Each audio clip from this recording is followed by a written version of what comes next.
You're watching the Action Sports Jax 24/7 network. Now it's time for the Brent and Austen Show. Hey, there's a look at practice, and how about number 19 for C.J. Beathard? All right. Yeah. Whatever works, man. I was like, who is that? Yeah. Right? Yeah. What a weird number for a quarterback. Well, you got to take what you got.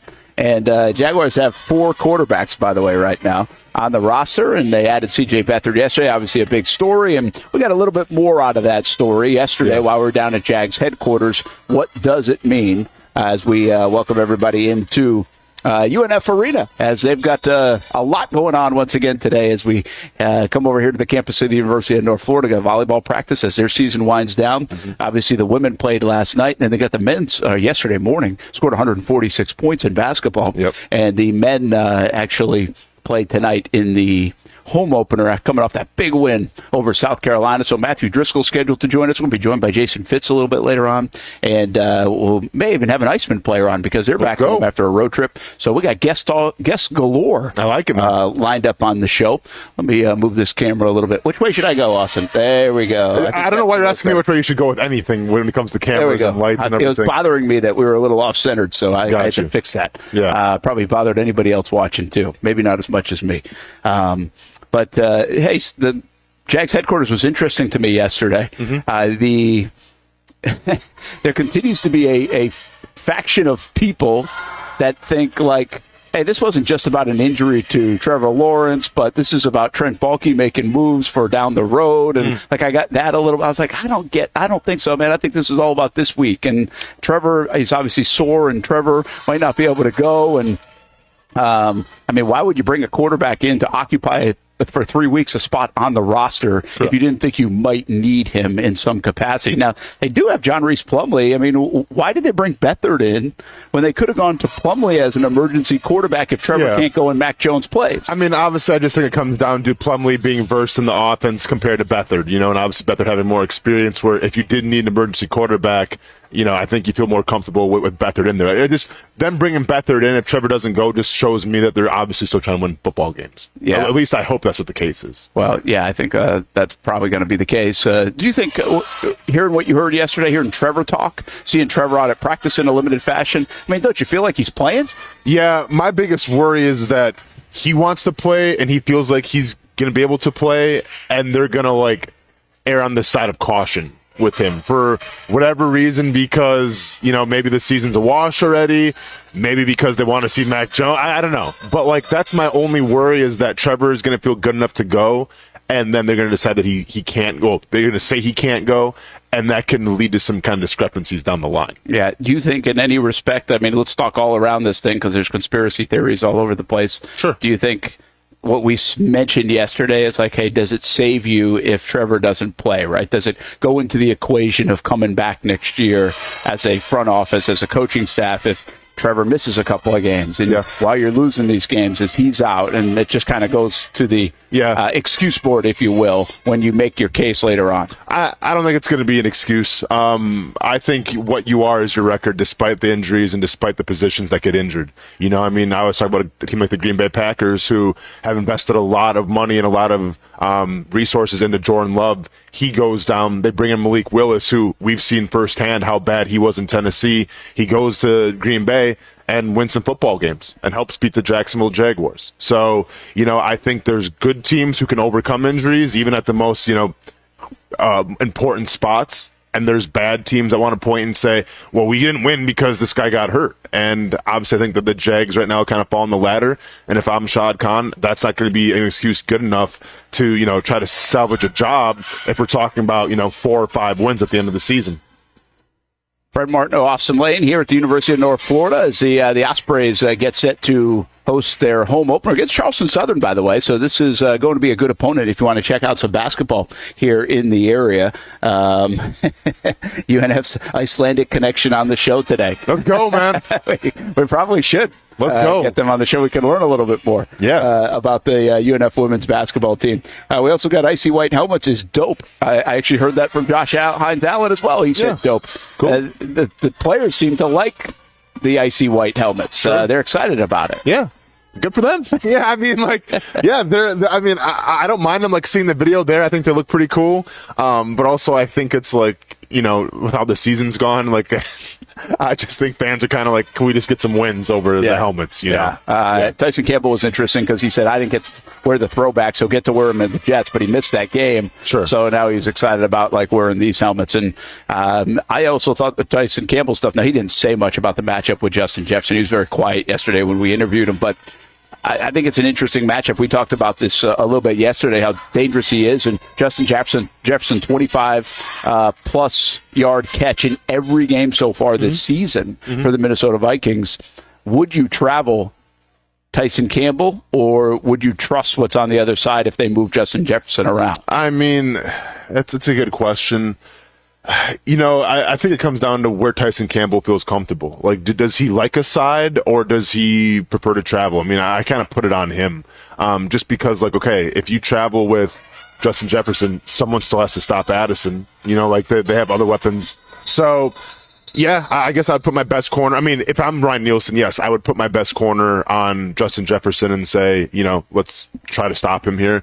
But, like, if, once again, you go in motion and you play the sides of the field, if Tyson Campbell doesn't feel comfortable with one side of the field, then I would probably scheme more of a zone coverage to try to stop it. All right, we'll talk a little bit more about that game. I want to get some quick reaction about Jarrian Jones. And, Hamby, I don't know if you've got that ready to go. I know we don't usually go to sound so early, but I thought Jarrian Jones was really good. It's funny. Yesterday. Yeah. Oh, did you see some of it? Oh, yeah. Okay, good.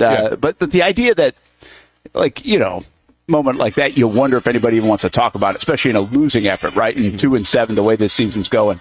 The young man out of Florida State, I thought he was terrific. He like, the players were kind of joking with him, and they were like, "Well, hey, we're gonna they're gonna probably want to talk to you about that play, right?" You could start hearing and then we're like, "Okay, let's all go over here and gently." How do we ask this guy about getting hurdled? Sure. And I just thought he did a terrific job. Just having fun with it, right? It's a moment that you really can't do much about. And I ended up asking him about that. Like, what was he supposed to do? Like, what could he have done more on that play from a defensive standpoint? Like, I look at it and I'm like, I don't know. He's in tackling form, right? Like, what are you supposed to do? Yeah. Yeah, I mean, there's not much you really can do. I mean, he alluded to, it's not like he, like, was ducking down for the tackle. He was kind of straight up. I mean, literally the only thing, and I get, like, tackling now has changed, since I played. I mean, if you want to try to, like, extend your arms and wrap up and hopefully catch an ankle or a leg and kind of flip him over. But once again, like, this is just, Saquon Barkley's a freak in nature. And, yeah, I agree with Jarrian. There's not much you could do there. All right, so let's listen to Jarrian Jones. He did have a little fun with the media with it, and really was a good soundbite yesterday when it comes to the Saquon Barkley backwards hurdle. I ain't tripping about it, yeah. Okay. He touched by God. That was a hell of a play. I don't know how I don't know how he thought about that, but that was a hell of a play. Is it crazy that that's going to be his highlight clip forever, and you're, like, part of it? I mean, it is what it is, but I still watch the play and be like, I don't know how the hell he thought about that, but I ain't really tripping about it. Does it make you feel better? What are you going to do? What are you supposed to do, right? I mean, you're kind of in tackling form. Is there anything else you could even do on that play? Yeah, it ain't really too much you can't do. I feel like anybody that really got something to say about it, I would love for them to tell me exactly what they would have did. When you saw the replay for the first time, did it just like, what was your initial reaction? Like, wow, did he really do that? If you watch, I know they just showed the highlight, but if you watch, like, after the play, like, after he jumped, I looked back at him, I was like, I don't know how he did it. But, he touched by God. Did you see it on the replay board first, or did you see it? Hell no, I ain't see it on the replay. I seen his ass jump right over me. True. Okay. How much respect? I mean, you guys are a 1% league, and not too many guys can do what you do, but then he can do stuff that maybe is different than even most can. Yeah, I got a lot of respect for him. That's the first time that's ever been done in history. He kind of hurdled me backwards, So, I got a lot of, respect for him, because I don't think nobody else in the league can actually make that play and successfully hurdle me. Like, it ain't like I went low or nothing like that. Like, I was standing up tall and he still hurt me. So, ain't not too many people that can do that. You're willing to talk about it. You look like you're having fun with it. It's okay. Yeah, I ain't tripping about it. Saquon, hey, what else you can do about it? It is what it is. Hey, more X's and O's. What do you guys have to do to stop giving up so many explosives? I think just trust that, the other 10 on the field are, going to be there to do their job. I think sometimes, I can speak for myself, I kind of get caught in trying to make the big play. Sometimes, you just got to do your job and trust that, the other people on the field are going to be doing their job. So I think that's a big thing we got to do. What do you see on Minnesota's receivers? I know they obviously got Justin Jefferson, but they spread it around a little bit. They got a good group. They got to have a good passing attack, throw the ball everywhere, So I think we just got to read our keys, and play solid ball. That is Jarrian Jones, and just really fun stuff, I think. It's hard to be fun and loose, and this team continues to be, I'll tell you that. Like I say, I give you like the weekly vibe check on the locker room, sure. And listen, it is what it is right now, and I think we've seen locker rooms that look panicked, look kind of freaked out, look angry, looked fun and excited and full of momentum. I don't know how to describe this one. I don't want to say they've accepted what they are, but they just know that there's like 1 or 2 or 3 plays and it's the other way this season, and it's like, okay, we got to go make the plays. Like, what else you want us to do about it? We got to either do it on Sunday or not. And that's why I continue to think this is such a unique year covering the Jaguars. Gene Fredette even was saying to me yesterday, he's like, if they lose another game by like 3 points in the last couple of minutes, like, I'm not sure what I'm writing. Yeah, Like, how many times can we skin this cat, right? I mean, how many times can you say it the way, just go make some plays and win the football game and get off to a faster start and get better third downs and don't give explosive plays. Like, you just got to do it, man. We've been saying that, though, since like week 2. No, I mean, we're definitely a broken record at this point, and I get being a little more, well, especially with Jarrian Jones. I mean, listen, with that play, like, I'm glad he's not like, down in the dumps about it, just because like it's something that you had never seen before, right? And honestly, in my 36 years, I've never seen it, and I may never see it again. Like, it's just that special of a play. And yeah, I think it kind of sucks that you're gonna always be tied to that play now after Jarrian Jones, but at the same time, it's like, hey, what am I supposed to do there? Like, there's literally nothing he can do. So you just you accept it. You tip your hat to Saquon Barkley, who's a freak of nature, and say, man, like, props to you. Like, you did something that no one's ever seen before. So when it comes to the attitude of the locker room, yeah, I mean, it does seem like, it's a little more laid back, which is good. Like, you don't want to press and everything. But you also don't want to give off the vibe that you're comfortable losing. That's right. Right? That you're complacent losing, that it's acceptable to lose. And yeah, whether, like, listen, when the season's done, let's say 3 or 4 years from now, when the season's over and we're far beyond what's happened this year, we're not going to go back and say, whoa, remember like that season, like, yeah, maybe they won 4 or 5 games, but it should have been a lot more because, they lost like these 1-score games. Like, no, like eventually either you win or you lose. And it's simple as that. And this team right now has to figure out how to finish games, has to figure out how to deal with adversity, and has to figure out how to, obviously win at the end of the day. And until they do that, doesn't matter if it's by 7 points or it's by 14 points or, even worse. It's just, you are who you are. You say that, and you're right. Like, you don't want to be complacent. You want to accept losing. And I don't know how to phrase. That's why I'm being very careful with my phrasing. I don't think this team has like said, okay, we just stink and we're going to lose. And because there are teams that like know they're not good, and they do say that. They're kind of like, you can feel that. You're like, okay, this is going to be tough to win football games. Sure. Right? But we're going to still battle. And in Jacksonville, I haven't covered a lot of teams that have just laid down. I really haven't. Like, yeah, but most teams keep battling. Well, of course, because there's a sense of pride. Like, as a man, you're not just going to want to go out there and say, hey, I enjoy losing every single week. Let me go ahead and give half my effort. Like, look at the Panthers. Like, they're essentially, you lose your best receiver, Deontay Johnson. You get rid of him and everything. And you have injuries and, the whole Bryce Young situation. Like, they're not a good football team. No. But, like, they still had pride enough to play at home and say, you know what, we're not going to lose the Saints today. So, I mean, every team's going to play with pride. If you're not, then I don't think, playing football is the right sport for you. Yeah, I get it. But what's weird about this one, to go back just one more time on it, is they know they're better. Like, they think they're better. Now, I don't know if they're as good as they thought they were or think they are, right, overall, because sooner or later you'd win some football games if that's the case. But internally, I'm just trying to give you the temperature on them. They think they're pretty good. Like, they see good things. They see a lot that they can hang their hat on other than getting W's. And just go back to it, until you win football games, like, how much are you going to say? But I was really impressed with Jarrian. We'll have more sound. Josh Allen hit on like a million different. I mean, he held court for like 12, 15 minutes yesterday. Yeah. I don't know exactly how long the interview was, but it felt like that long. We actually had a chance to catch up with all three quarterbacks, which is pretty unusual too in a week, right? Yeah. Usually just talking to Trevor Lawrence, but Mac Jones and also C.J. Beathard talked. So get to some of that throughout the show. It might be very interview heavy today, but I think the sound's pretty good. And also at 1 o'clock, we'll have all the sound from the locker room on the Action Sports Jax 24/7 network. We call the show The Locker Room appropriately, and it airs at 1 o'clock to 1:30, followed by a replay of Jags Report Live at 1:30 on the Action Sports Jax 24/7 network, actionnewsjax.com, Action News Jax app, and Action News Jax now on your smart TV. Williams says finishing 7-10 or 8-9 seems likely, but would feel like it's a 4-win season. Yeah. And I'm curious about that because there are people like me that still believe they're going to go on a little bit of a run once they find it, especially that late season schedule looks pretty soft compared to what they've had to play against really this first 9 games, 10 games, really 11 games once the Detroit stuff is over. I mean, it's really been a difficult start to the year anyway, especially with the way they've played at times. How do you view that? And I'm not talking about the save the coach, save the front office. I'm talking about the momentum of the organization. Do you start thinking, okay, draft pick matters? Or do you start thinking, hey, listen, winning is important around here. We can't go back to 2 wins and 3 wins and 4 wins kind of season.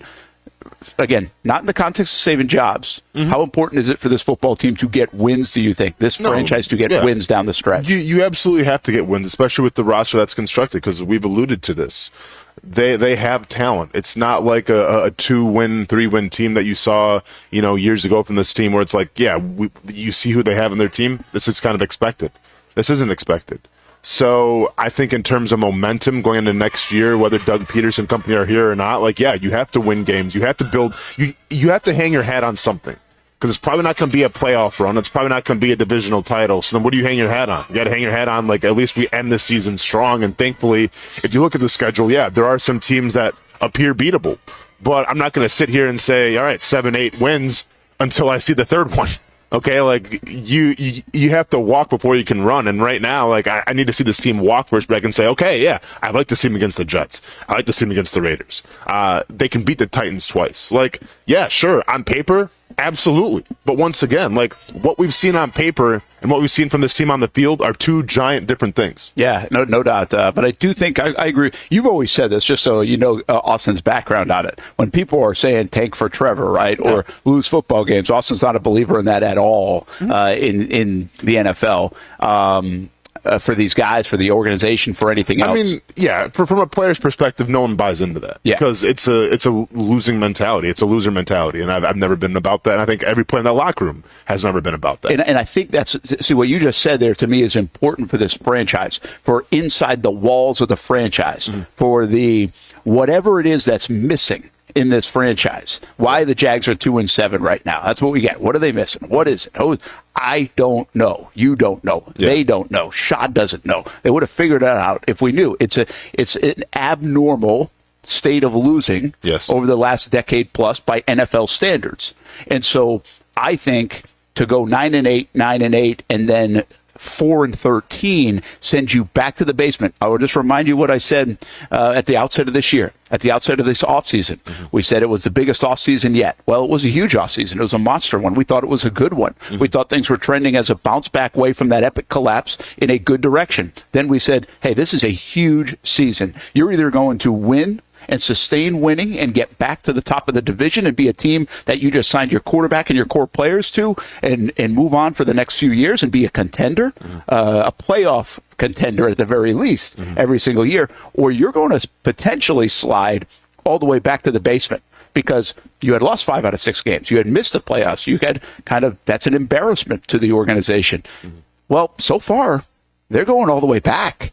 They're picking second right now in the NFL draft. I actually think for the makeup of this organization, while it would muddy some things up in terms of who do you keep, how close are you, how far are you, it would do.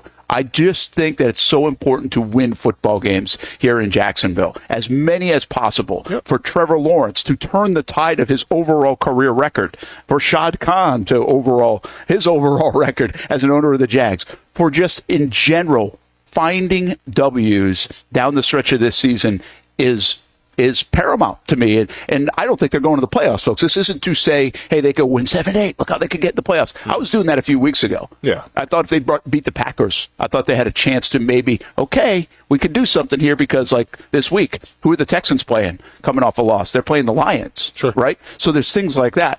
I'm not doing that. That's not what I'm talking about. I'm talking about win games because you've got to know what it's like to win games. This team right now knows what it's like to lose games. And I thought they had the slump busters out of the organization or in the organization multiple times in the last 4 years. Trevor Lawrence and Urban Meyer. I still can't believe those two combined won just 2 football games. It never happened in their life. Now you've got Trevor Lawrence and Doug Peterson. Again, Doug knows how to win football games in the National Football League. Sure. Now, right now, he doesn't.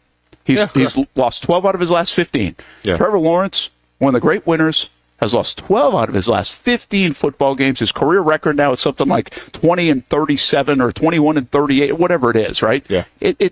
They've got to win. And even if it's at the expense of picking in the top 10, picking in the top 5, I don't care. I think they need to win. It will muddy things up potentially if they get to like 7 wins, but I don't care about that either. Figure it out once you get there. Winning is paramount right now in these last 8 games. No, you've accustomed yourself. I think you're getting comfortable losing. I really do. And listen, this is coming from somebody who played on a 2-win team here in Jacksonville and then went to a 2-win team in Kansas City that same year. And there's a lot of differences. Obviously, like Kansas City had a little more talent than Jacksonville did. But the biggest thing is that you had a coach in Andy Reid who had a direct message, and you had players in that locker room who conveyed that message. Like the Eric Berrys, the Derek Johnsons, the Alex Smiths, I'm trying to think, like even like the Dwayne Bowes, like there is no way in hell that they would let a season go where you win, like where you lose like 4 in a row again, because they obviously had a season where it was a nightmare, and I think that had to do with coaching and everything, and they got the coaching out. But like you just got this sense in training camp that like, hey, we're not going to go through this again, and there's no way in hell we're going to go through this again because number one, we're too talented, but number two, like it's just our makeup. And I think right now, you did bring in some veterans from other teams, but I think you're still missing a little bit of that makeup right now that says like, hey guys, this slide can't happen. Here's how we change it. And we talk about this every single week in the press conference. It seems like nobody has answers right now in terms of how to change it. Yeah, I agree, man. But anyway, so that's I thought I liked the comment by William Torres there because yes, it would feel like a lost season. It's a lost season, folks. It does. But I still think getting to 7 wins would be, well, I mean, if you got to 8, heck, that'd be even better. But if you get to 7, I feel like you can build off that, and they've got to feel good inside. It doesn't make you feel better. They need to feel the winning feeling inside the building. Trevor Lawrence can't keep overcoming all these negative things year after year, especially if they were to make another coaching change. He would have like his 3rd coach in 5 years, right? Sure. So like these things, I know they're little things, whatever. No, I've seen it. We've seen it for 15 years, 16 years. Like, they are bigger things than you think that add up in a small way. Here's what I'll be watching too as well is how Trevor Lawrence, like how they're going to handle the situation. Because if he doesn't play, then there better be communication from Trevor Lawrence and this team saying, yeah, I just can't go. My body does not allow me to go. Because the last thing I want to hear, and I can see this happening a mile away, and I don't want to go through this, is Trevor saying, hey, I'm feeling pretty good. I'm about 80%. I feel like I can give the best team the chance to win. And the Jaguars go, nah, we're just going to sit you down, man, because, you see the record and everything. And, because, I'm not comparing this with James Robinson, but we saw this story when you're trying to get Trevor Lawrence years ago where I think James Robinson could have went, but you want to get Trevor Lawrence, more power to you. So you decided to go, hey, James, man, like we appreciate what you did for this team, all this stuff. Yeah, you're not going to get your, player performance bonus probably like you want it this year, but we're going to need you to sit out a little bit just because, we're trying to get Trevor Lawrence. I don't want to see that this year. All right. If Trevor's good enough to go and Trevor says that he can go, then let him go. Yeah. If we're having the conversation and Trevor's like, I told him I can go, but they want me to go. Yeah, we're going to have even bigger issues. Well, then you got the whole, you'd be having the Hurts Sudfeld kind of scenario again, potentially too. Yep. Like, and we saw how that shook out in Philly. Yeah, well, I don't think we're on the verge. I think what Trevor's a blow on the season that would be. Yeah, I think Trevor's going to play. Let's take a timeout. When we come back, we'll talk more about the Jags. I think Josh Allen had a bunch of stuff to say. Like, there's a laundry list of things to say that were pretty interesting on Josh Allen. So we might even hear that whole thing coming up. We still have Jason Fitz is going to join us at 11. We'll talk a little bit more big picture around the NFL, his thoughts even on the Jacksonville Jaguars. And a little bit later on, hopefully Matthew Driscoll will join us. Maybe even have a little Iceman chatter. A bunch of guests here on a Thursday. Hope you're doing well. We're live at University of North Florida. 7 o'clock tip tonight against Charleston Southern. Come on out to the nest as the Ospreys are coming off that big win against South Carolina. And don't forget Jaguars All Access tonight as well, 7 o'clock at String Sports Brewery. I'm going to do both. I'm going to go to All Access, then I'm going to come over here to a little bit of the basketball game as well at UNF Arena. You can watch it on Fox 30 tonight. But Evan Ingram, Jags tight end, is our guest tonight at Jaguars All Access in Springfield at String Sports Brewery. It's a new logo, new branding. With Bold City Heating and Air, it's an old school approach. One of the few locally owned and operated air conditioning businesses left in Jacksonville. It's hot, Florida in the summer. You can't do much to avoid it, but you can keep cool with Bold City Heating and Air. It's every customer counts kind of service, from when these trucks have pulled up to my home over the last couple of years and when they pull into your driveway as well. From communication to pricing to the actual service, everyone at Bold City Heating and Air cares about you. You know who is coming to your house. You know they will be well trained and they will respect your home. Air conditioning convenience at boldcityac.com. Stay cool while it gets hot. Bold City Heating and Air can help. Don't get caught sweating all summer. boldcityac.com, and they have financing to help. New systems starting at $110 a month and $50 off any repairs. Stay safe, stay comfortable with Bold City Heating and Air at boldcityac.com. Homegrown in your hometown. Building off a summer of terrific action at Southern Oaks Stadium, the Jacksonville Armada are looking forward to the future and the return of pro soccer in Northeast Florida. Season ticket reservations for MLS Next Pro are underway, and for just $100, you can lock in some great benefits when it comes to supporting the boys in blue. Those who make a reservation will have first selection options in the new Armada Stadium out east, near Jacksonville's downtown sporting complex, as well as access to supporter VIP events like stadium tours, open training sessions, and future meet and greets with players and coaches. You can make your season ticket reservations at jacksonvillearmada.com/ticket, and while you're there, read the very latest on the Armada men's and women's teams in action this summer. Show your commitment to the fleet with an MLS Next Pro season ticket reservation at jacksonvillearmada.com/ticket. In Northeast Florida, we love hanging out on the back patio, maybe grilling out lunch or dinner with the family, enjoying the good weather, or maybe enjoying the big game on the TV. Or maybe your favorite team in town, the Action Sports Jacks team. This is great, except for when it's really hot or the bugs start coming out. But what if you didn't have to worry about that?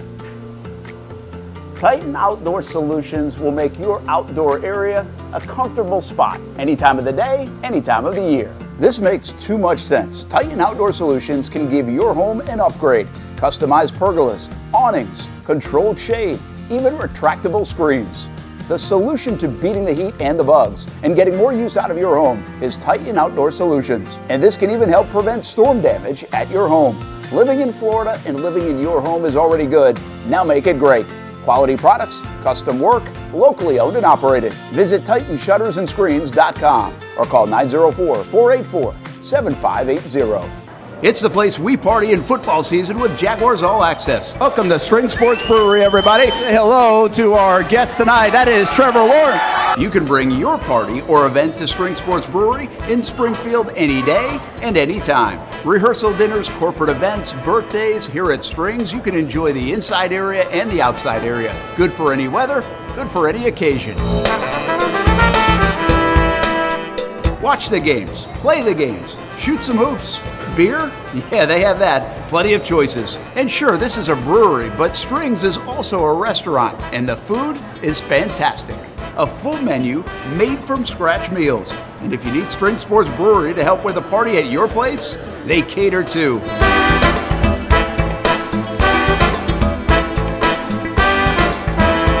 Family, beer, food, sports. Spring Sports Brewery in Springfield.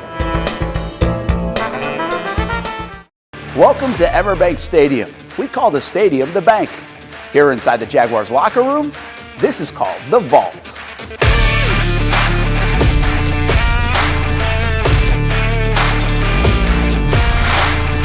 The Vault is a special place on game days. You can feel the energy and excitement as the Jaguars get ready to take the field. And Everbank has made a way for Jaguars fans to be a part of the action. Each home game, Everbank will select a winner and a guest to be a part of the Shadows. Be there up close and personal when the Jaguars leave the Vault to take the field. Not only that, the Vault Lounge provides a VIP pregame tailgate experience.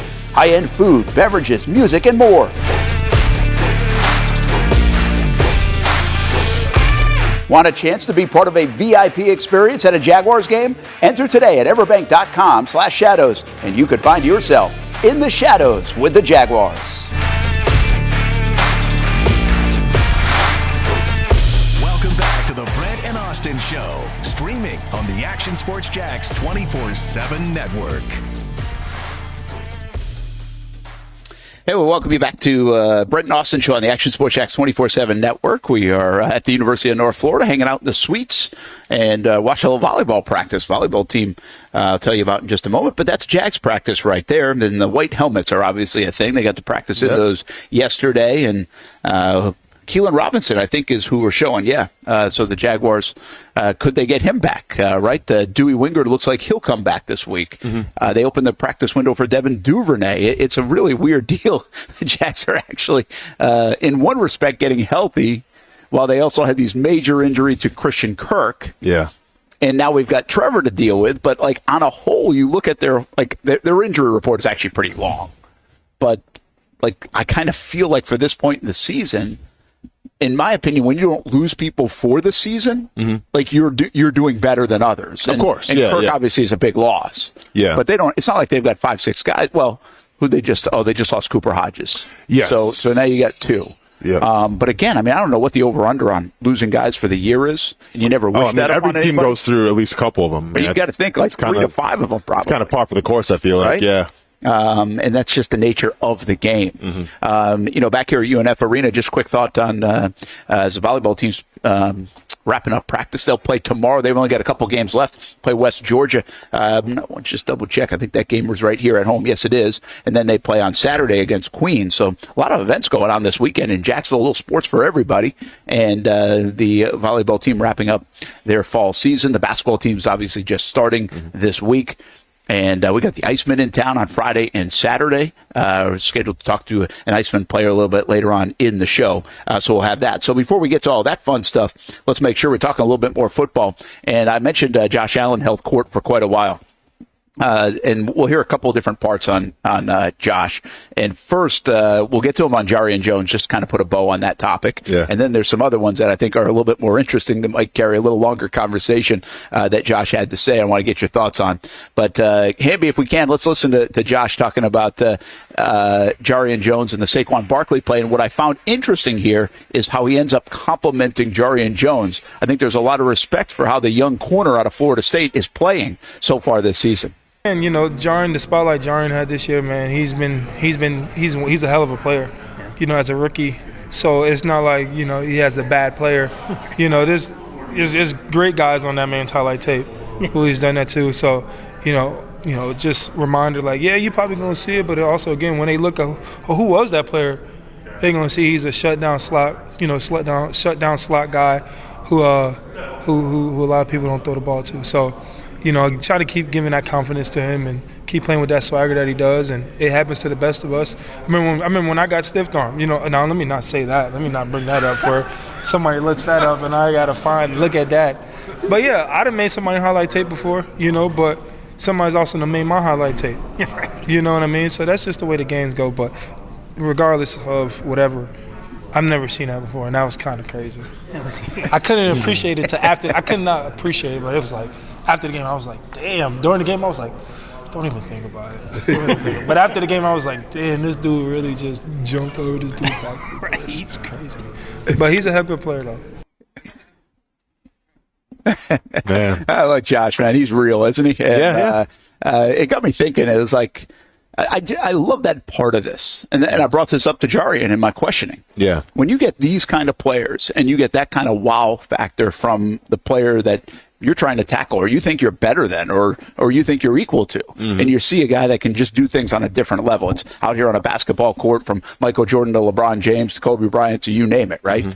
To out there in the NFL. I just find that that's a world we can't even I can't fathom. You can, you did it, but I can't fathom. Us on the outside can't fathom, and I don't think we acknowledge that enough. I told you this recently. I said, we don't talk about guys that actually get cut from the NFL or don't make it in the NFL is they made it to the NFL. The view of the outside people is, oh, that guy sucks.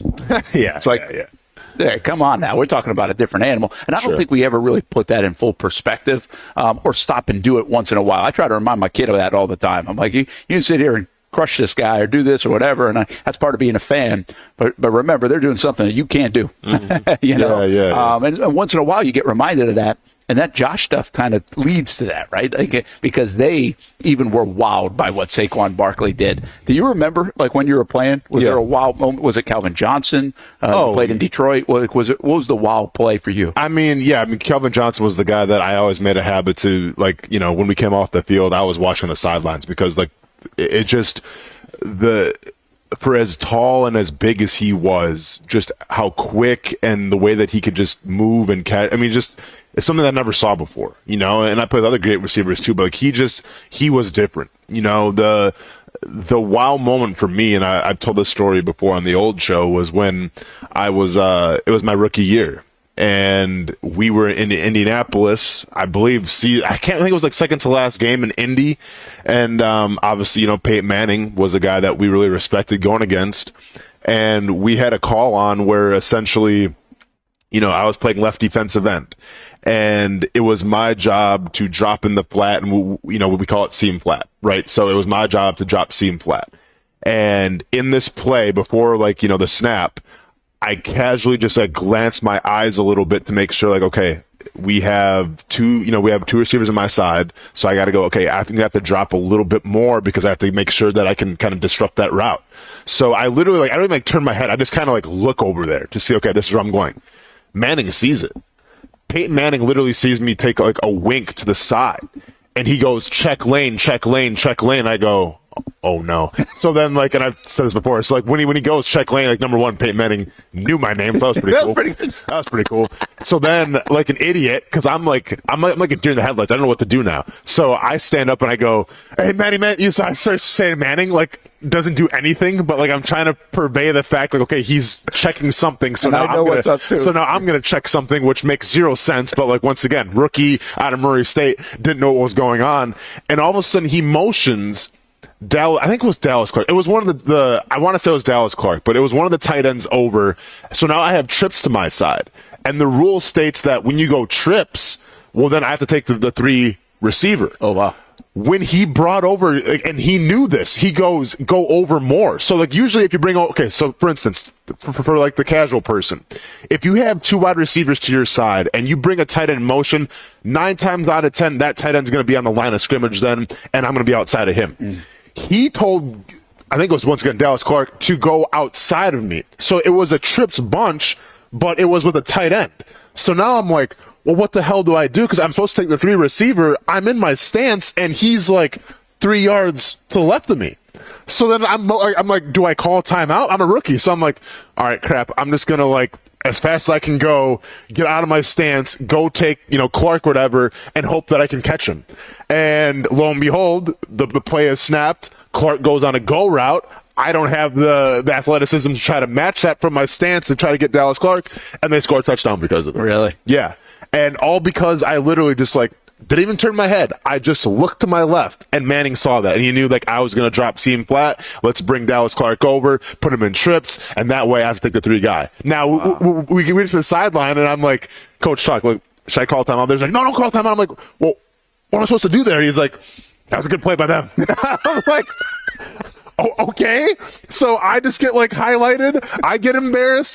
People are like, I'm sure on Twitter saying, what is Lane doing? And that's all we got is, it's a good play. It's a good call. I'm like, okay. But then we talked about it after. He's like, yeah, don't tip off anything. Like, tip off anything. I literally looked to my left. Yeah, he saw the eye. But he saw it. He read your eye. Yeah. So that was kind of like my welcome to the NFL moment. I feel like I've heard that story. I told before. That's wild. Yeah. What's interesting there for you is, you get off the hook. You get off a hook on that play because nobody knows all the inside stuff until you tell it later. But also, it doesn't look good when my back's turned. I'm trying to sprint after the tight end, and he's got a touchdown. But the D coordinator always gets hammered for True, that. yeah. You're like, what the hell is Lane? Yeah, why is he Yeah. You know how that goes. Yeah. That's what we say all the time. But it was wild, though, because, obviously there's so many checks of things that you have to know, right? And, and I knew them all. But, this was the one formation that I had never seen before in practice. We never gone over it. Yeah. So, what do I do if I have the 3-man, but he's, so wide because he's in Tripp's bunch, which we've never seen before on film. But once again, that's the greatness of Peyton Manning. I really like asking these guys about the plays, and this is where I don't like Doug's lack of transparency sometimes. But on Monday, he was very good about, he wasn't specific plays, but he gave you a little bit inner look of what they're going through. Now, it was a long explanation, but at least he gave you a little bit more insight. He's playing ball with you a little bit. Yeah. He's not assuming that everybody knows. Listen, our job's to ask questions because everybody doesn't know what's going on. And so when you say a play like that, I love those kind of things. And I don't know if everybody else does or whatever. I get it. It's part of the game. But, I asked Kirk recently at an All Access about the 3rd and 5 play where they were in London and they threw behind the line of scrimmage. And he ended up coming around and just saying, hey, listen, sometimes they win the chess match. Yeah, that's exactly what But none of us want to accept that. On the outside, they're like, why did you call that play? Why did you do that play? Why did you do on the 4th and 1 play? Well, we've hammered it the other day where they throw it instead of QB sneak it. Yeah.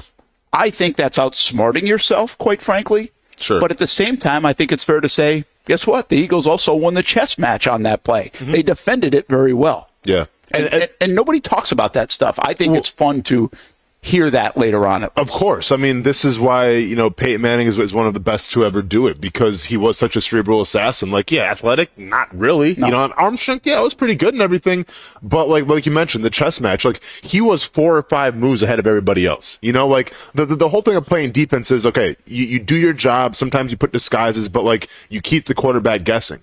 Peyton Manning always knew what you're going to do. Right? So if you know that, then you have the supreme confidence saying, okay, I know they're going to go here. I'm going to call this audible right here, and it'll be open. It was just, you're almost beat before the game even started because he was that far ahead of everybody else. And in terms of chess, he was kind of like the Grand Wizard. And quite frankly, I think this is why it's hard to evaluate a player like Trevor Lawrence because we don't know how good he is at the chess match. Yeah. There's things that you have to do at the line of scrimmage. There are just some quarterbacks that are never going to make it because of all those things. There are some coaches that can coach it better and dumb it down, if you will, for you. And I don't mean from a stupid standpoint. I mean from just some people are better at that IQ part of the game, right? Yeah. Some linebackers, whatever else, are more instinctual. Some are more talented.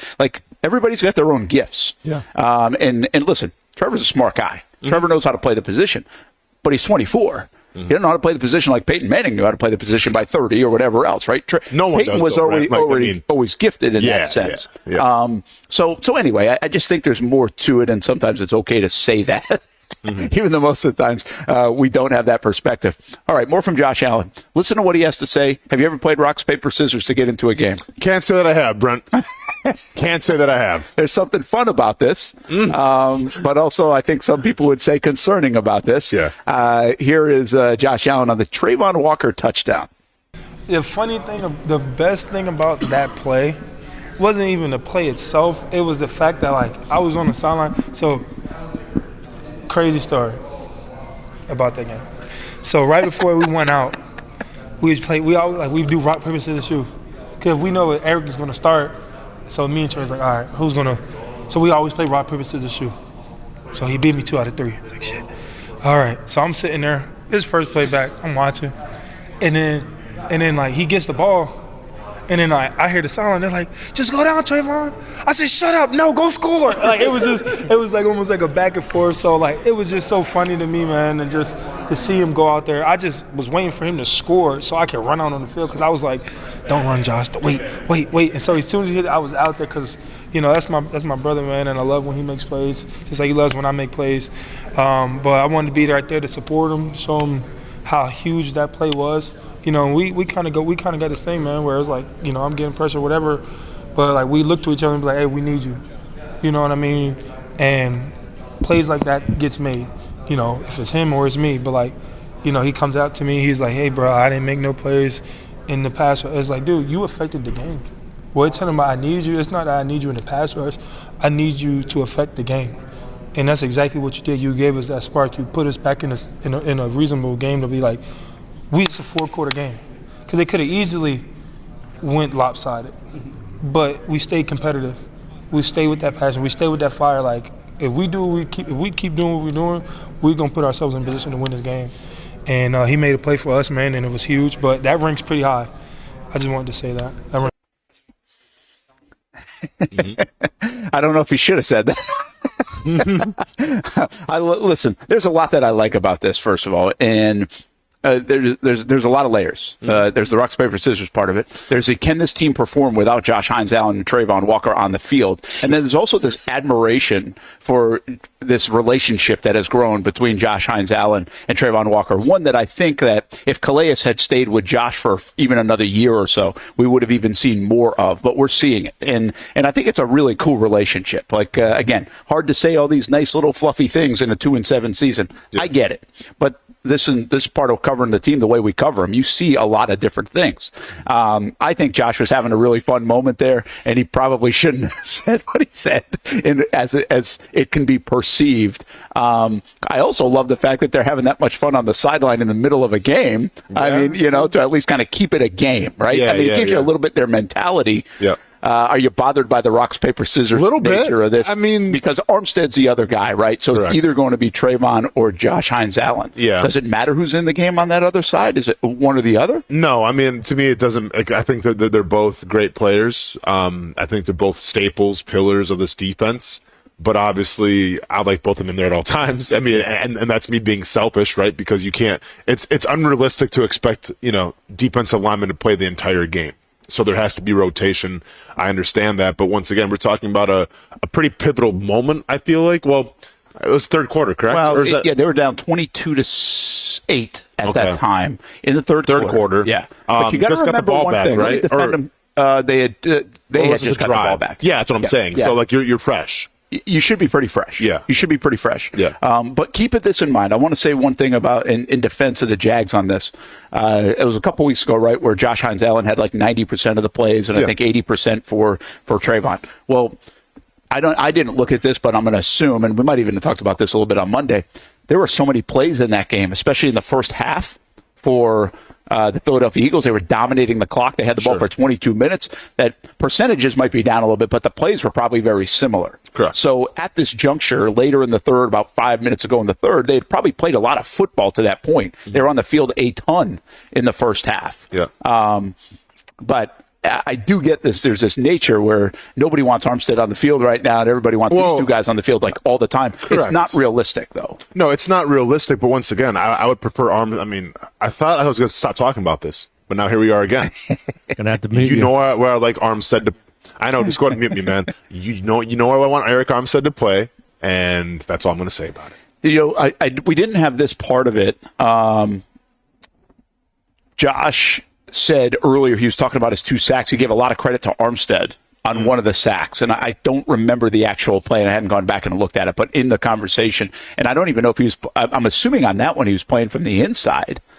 Did he play from the inside a little bit? Yeah, I think it's when he got the internal. I'm going to have to go back and look at it myself. I don't know. But he gave credit to Armstead because they were chipping Josh at that time. After it was a second sack for Josh. Okay. So the first one, after he got his first one, they started chipping him a lot more, is what he ended up saying. And then Armstead really helped him. So, like, right now, Armstead's got like this, just like this, such negativity around him, right? Mm-hmm. From his play, from the amount of play, from where he's playing. And now the latest one, of course, is when Ryan Nielsen said, you know, we asked him or he wanted to play the edge, and then he said yesterday in an interview, like, they wanted me to play the edge. I think we're breaking down stuff too much. The bottom line is the Jags game plan for him was to play the edge, and that's what they brought him in here to do. Didn't matter who wanted it or whatever. They've got the ultimate say, right? No, they do, but I think it does matter where if you're trying to Because he was a free agent, correct? Yeah, that's right. Okay. So I think it does matter then when you're trying to get a free agent here. Like, I thought it was under the premise of, okay, Eric Armstead wants to be defensive end, and he's only going to go to a team that wants him to play defensive end. That's what I thought it was. Okay, like that, because that to me made a lot more sense than just saying, hey, let's take a guy who's had his most success playing defensive tackle and just bump him to defensive end. So I thought this was more an Eric Armstead. But then when you hear like, no, this is more maybe of a Trent Baalke, Ryan Nielsen type of thing, well then yeah, I take a little issue with that. Because any film that you watch in San Francisco would say like, why would you risk it? What is the overall gain of moving him to defensive end when you see him play defensive tackle and he's had a lot of success? Yeah, and so to me, when you do that, Austin, it goes back to the plan. Like, I think there's going to be a little bit of he said, she said coming off the Armstead interview versus the Nielsen interview. And in my opinion, it's like, do you guys put a plan together like this? It doesn't matter really. Like, I don't care about who did what or why did what. It's more, why did you do it? Like, to your point, well, you know the best tape is him on the inside. Like, why did you think this was going to work for the amount of money you're going to pay him, for him coming off injury, for him coming across the country and joining this team and this group and helping you get over the top? Why was the edge the place that it was going to be? This just reeks of Miles Jack playing different positions and Tavon Bryant playing different positions, and whether it was Travon being talked to dip inside. I mean, I thought that's what. Where's that conversation gone? By the way, where's the Travon Walker dipping inside conversation gone? Has he even done that much this year? You can't afford, because you don't have any edges. Yeah. So he has to play outside because it's all you got. But remember, that was the big story. Like, no, okay, sure, how about but that's to do it? But Will we, do it, right? you know where I stood on that too as well. No, I know where you stood, but I'm just saying, like, we haven't even seen him do that. They've never utilized. They have two players right now that we think could be better on that three technique spot than what they've got. Correct. Fair enough? Correct. Yes, very fair. And we've hardly seen them play there. Now, we can't say exclusively we haven't seen them play there. Yeah. But that we've hardly seen them play there. Yep. And to me, that's kind of baffling. Yeah. But that's the plan, right? That's not, hey, why did you sign here or why did you sign him? You've got a good enough player that could really help you out if you just kept them right now at three technique, probably. Of course. And once again, breaking my own rule of talking about this again, because you know where I stand on this, but I just watch any film. And to answer the chat comments, I think I see, like, to answer the question, Eric Armstead did play defensive end as well as defensive tackle. And I forgot who, was it Solomon Thomas they brought in from Stanford? I think you're right. Yep. Thomas. When they drafted Solomon Thomas, they put him at defensive end. I'm sorry. I think they put him at 3, and then they moved Eric more to the outside. But, like, if you watch, like, the highlights and everything of, like, when Eric Armstead got his sacks, it was still out of, like, we call it the NASCAR package, things like that, where he was rushing from the inside. So that's where my premise was saying, like, hey, keep this guy on the inside because he showed he can play on the inside. Like, when it comes to the outside, he's not as good. And it's baffling to me that you would take a player who's had a lot of success playing the inside, and all of a sudden you say, hey, you know what, Eric, we like what you do, but we want you to play this position because, well, I don't know, I guess my scheme's going to predicate you playing it. Like this almost like contradict, like it goes upon itself with Ryan Nielsen saying we're going to put our players in the best position to succeed. That's not true. No. That's why I never bought into the whole Armstead narrative, him playing defensive end. I'm like, there's no way he's going to be doing that. Well, I was wrong, and here we are now. Yeah. Is there anybody else you think right now that's not in the best position to succeed where you think they defense? Should be? Like, Devin Lloyd, is he now in a spot where you think he should be? Or I mean, I was the big proponent that you keep Foye Luke and, you keep him on the middle, and you put Devin on the outside, use more blitzes, use the speed, things like that. Like, I was a big proponent of that, but yeah. And the secondary, who knows? They started with Antonio Johnson, that didn't seem to work very well, right? And now they got Darnell Savage because Jarrian Jones is the nickel. They moved Savage out. You almost kind of wonder if Savage is kind of pissed off because, and I don't sense that at all. He's a guy we just don't talk to very much, and he's been in and out of the lineup. Yeah. But he's the one that's had to go save the safety spot a little when Antonio wasn't playing well. That put Jarrian in, and Jarrian's been a better fit there. So. But Savage came down here, it seemed like, to play the nickel spot, right? Yeah. Well, let me ask you, I mean, I agree with you, and I think a lot of people are frustrated right now with that defense. I know it. Yeah, there's a lot to pick apart. But if we talk about Armstead, and, obviously Baalke has... So do you think this is more of Baalke, or this is more of Ryan Nielsen saying, like, hey, we have, maybe like another Cam Jordan on our hands here. Let's put Eric Armstead on the outside. Like, do you think Baalke was more... in line of, this guy on the outside, long arms and everything, defensive end, we like him, or is this more Ryan Nielsen? I just go to. Well, because that's a good question. To echo the point in the chat, which is a great point, I can't really see who said it. Nathan Dean, yeah.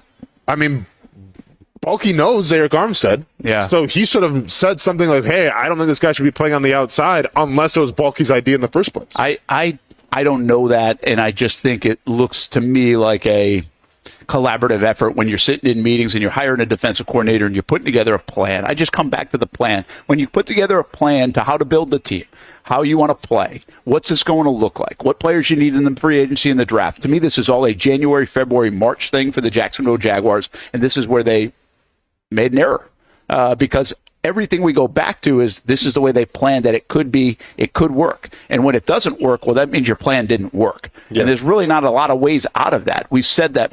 We thought that in the first 2 weeks, in fairness to the offensive line. We thought they calculated the offensive line to be a good offensive line and take another run at Sheriff and obviously bring in Morse and you got Cam and Ezra Cleveland. Well, the first 2 weeks, holy cow, it was terrible. And we were saying this. Yeah. And we're really probably 3 weeks after Buffalo game.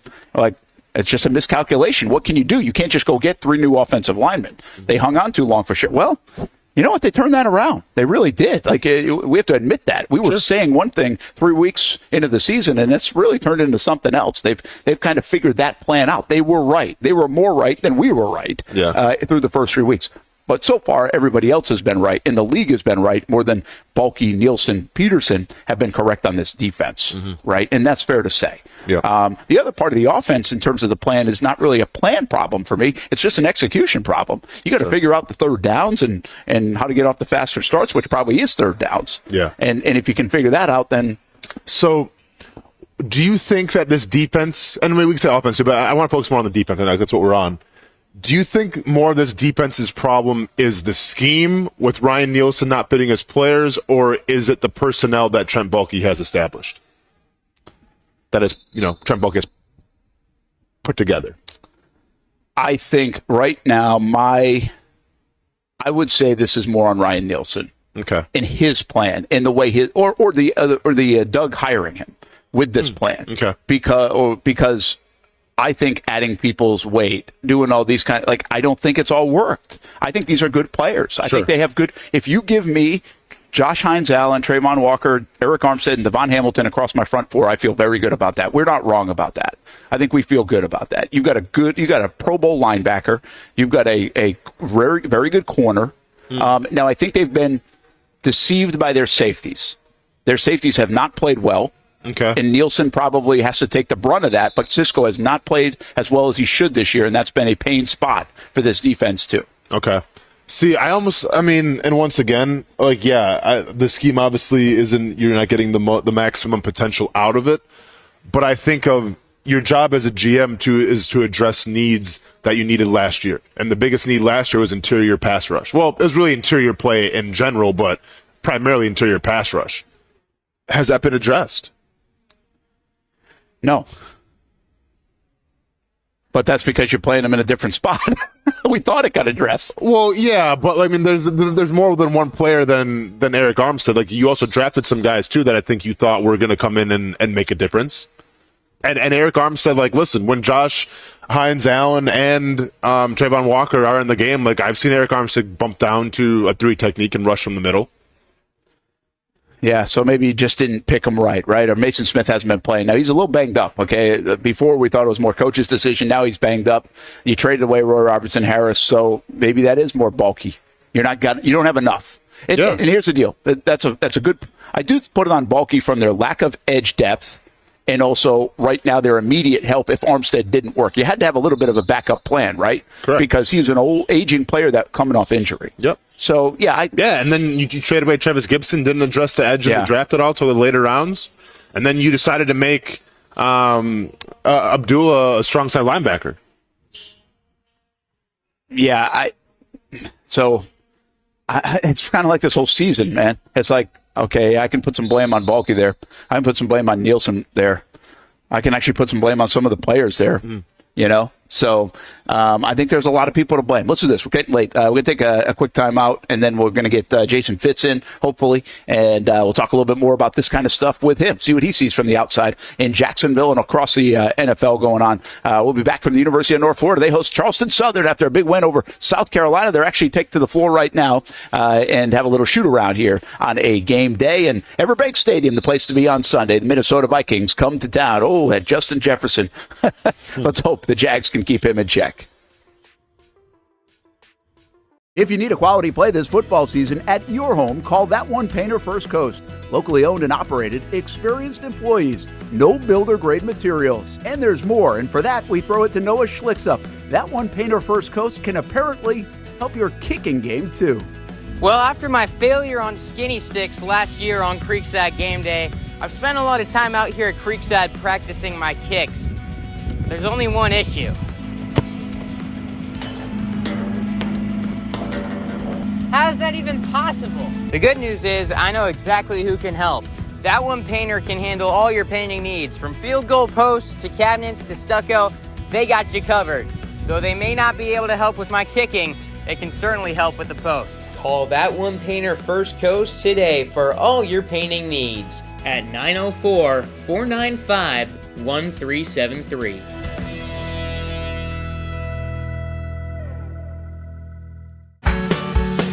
People helping people. It's at the core of what Alive Credit Union is all about, and it's been that way for over 70 years. From 1954 to 2024, the mission remains to inspire financial wellness and give you a financially fit lifestyle. Alive Credit Union and its employees are committed to not only serving their valued members, but also our community here in Northeast Florida.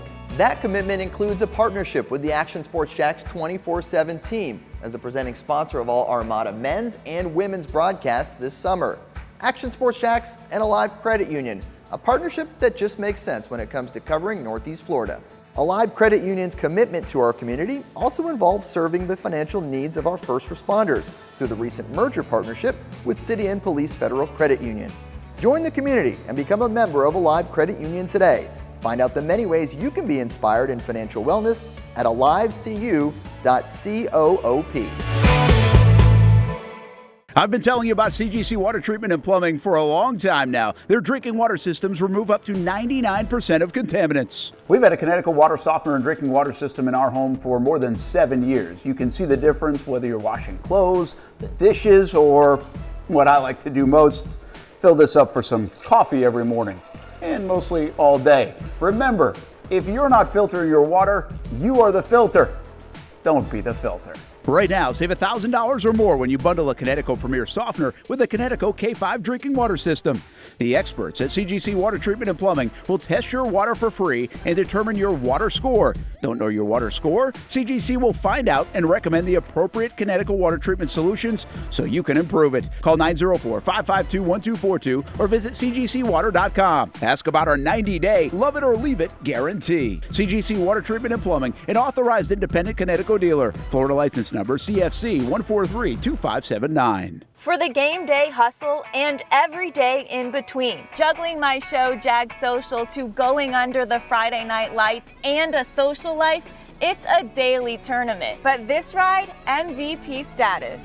The all-new 2024 Lincoln Nautilus isn't just my car, it's my personal locker room, office on the go, and VIP lounge on wheels. Let's talk tech. My profile remembers everything from customizing my dash display to setting the ambient lighting and my signature scent. And wireless charging, essential for live tweeting scores. Whether I'm packing for a beach day with friends or heading to the gym, there's space for every passion. After dominating all day, this becomes my recovery zone. The massage feature is like having a personal PT on call. Life's a non-stop game. But with this ride, I'm always on my A game. The 2024 Lincoln Nautilus. Drive your passion. If you don't see a pit, it ain't legit. When you hear that, you think Bono's Pit Barbecue, a staple in Northeast Florida now for 75 years. A place that feels like home with friendly service, a meeting place for friends, family, or business occasions. on the menu. The corn nuggets are a favorite in our house, but there's something for everyone. Sandwiches, platters, salads, sides, desserts, and family feasts. You see Bono's all over the place in Northeast Florida. You know, there are almost 20 locations in the Jacksonville area now, so stop on by, sit down, and dine in with Bono's. You can also take it to go. There are drive-thrus in many of the locations, and they have delivery options too. Just download the Bono's app to make things easy. I signed up for the loyalty program, and you can too, to get special offers. If Jacksonville is home, few things feel more Jacksonville than Bono's Pit Barbecue. Celebrate 75 years and many more to come. Bono's Pit Barbecue. If you don't see a pit, it ain't legit. Welcome back to the Brent and Austin Show, streaming on the Action Sports Jax 24/7 network. Holy cow, that was a heck of a commercial break because we got breaking news like all over the place, it feels like. We'll get to Billy Napier coming back at the University of North Florida. Yeah. That's where we are. University of Florida. Scott Strickland has put out a letter to Gator fans. Just saw that. Jay Gruden says surgery for Trevor Lawrence. Well, I can tell you that's not true. He said sources say Trevor Lawrence needs surgery, and I can just tell you that's not a true thing. And then Ian Rappaport says doubtful to play, unlikely to play on Sunday is Trevor Lawrence. And that could certainly be the case considering the signing of C.J. Beathard and obviously the non-committal nature of Doug Peterson yesterday. I do think it was interesting that Trevor looked pretty good or okay yesterday out there on the field. Now, he wasn't taking hits. He's in a red jersey, and also he talked about trying to play on Sunday. So it seems a little bit early to call that, but we'll see. All right, and on top of all that, we have no idea if we'll be able to communicate well with Jason Fitz or not. This is always a game that we play. But Jason Fitz, kind enough to join us. Brent Martineau, Austen Lane. Look at where you driving. You can't hear you. Can't hear us. He can't hear us. Unbelievable. Did he get his hair cut or something? Yeah, man. Rocking a little fade, man. I like it. Yeah. But he can't hear us, so. Yeah. Hey, Hamby, talk to him. And yeah, don't go straight off the phone. We'll do that. So how about this, though? We'll get to Napier in a minute. To iPhone? Okay. There we go. I think we can hear Jason. Well, we can hear him, but can he hear us? Can he hear us? Is the question. Once again, the network's got to take a look at itself in the mirror. That's right. Or don't have a lot of answers, do we, Brent? The opponent made a good play, right? You missed it. Last Friday when you were out, I gave a nice TED talk about how, hey, we're going to clean everything up. We'll come back next week, have everything down to perfection. We'll figure out the problems, and we'll correct them. And lo and behold, here we are again. We can never figure out Jason's issues, and it's not that his issues, but don't blame him, Brent. No, I'm not blaming on us. Yeah, but we asked him to come in, and then we never can get him. It feels like, which he's never going to come back sooner or later. But Hamby's working on it. The comments. Hey, what about Trevor Lawrence unlikely to play? Ian Rappaport, obviously pretty reliable source on that. Yes. Pretty early, don't you think? I can hear you, but I don't hear them at all. Very, very early, but I'm just going to say this, and once again, I just talked about this the last segment. If this is the case, and we're talking about he's going to be out, I hope it's, his decision. Like he says that he can't go. That's all I'm going to say. I hope there's direct communication of, hey, my shoulder's too banged up. I got to set this one out. I can't give the team what I can give them. I heard the commercial. Yeah, take me out. Just never heard the guys. Yeah. What is it? Jay Gruden's pushing out their surgery. Again, if you just jumped in with us, that's not true. Like, I've debunked that one. Okay. Jay Gruden, not usually the guy. Where did Jay Gruden come from out of nowhere? I don't know, but he did say before that, he's like, Mac Jones, you might see Mac Jones play this week. Well, he might not be wrong about that part. Could see Mac Jones play in this football game for the Jags. What does it tell you about the shoulder? We were speculating AC joint, labrum type stuff. There's got to be some concern there. It might not just not be pain threshold if that's the case. Well, okay, so here's my concern. If they take him out, it's Thursday and they know he's not going to play, whether it's pain or anything, like if you have, it's not a bruise then or something, right? Because bruises you can kind of, it's sore today, but we'll see tomorrow. Listen, I've had a labrum, and I tried to play with it for as long as I could, so it just kept on popping out, and I was like, okay, this is stupid. I have to get surgery. But if it's a torn labrum, something like that, that's not going to heal anytime soon. You can try to get it stronger and the things around it stronger, but that doesn't heal on its own. You have to go see the GOAT, Dr. James Andrews, to get it repaired. So I'm hoping it's not that, because then if it's that, then you almost lead to the side of, well, if it's a labrum, non-throwing shoulder, but it's still a labrum, you might want to get that addressed right now. Well, I mean, if Mac Jones plays, this is why they got him, right? To be a backup that has experience. I mean, how much confidence do you have in Mac Jones? Yeah. I mean, I guess we'll see. I mean, I'm not as confident as Trevor Lawrence, obviously. Yeah, I mean, I think he can go out there and maybe be an upgrade from a game manager. I think, like, he can kind of will a team to score some points, but, you know, you've kind of had an offense that hasn't really found its rhythm with Trevor Lawrence, and now you bring in Mac Jones. Like, can they find the rhythm? I'm not sure. It's a pretty damn good Vikings defense as well. Yeah, it's a very good defense. I mean, listen, the bottom line is the Jags have been so bad in the first 20 minutes or so of every game. There's only one way to go.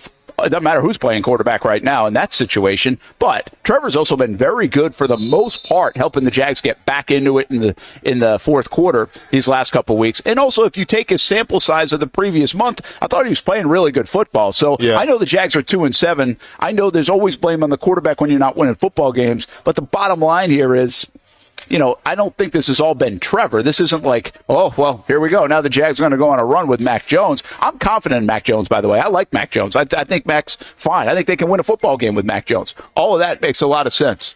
But I still think it's better to have Trevor Lawrence in. Do you think Mac Jones can beat the Vikings? Because, I mean, you're confident the Jaguars are going to win this weekend. Do you think they're still going to win now with Mac Jones? Yeah, I lose a little bit of that. I mean, that feels a little more blind faith. I don't know what to expect from Mac Jones, other than he'll run the offense pretty well. And they're beat up on that offensive line, so I don't like that part. And I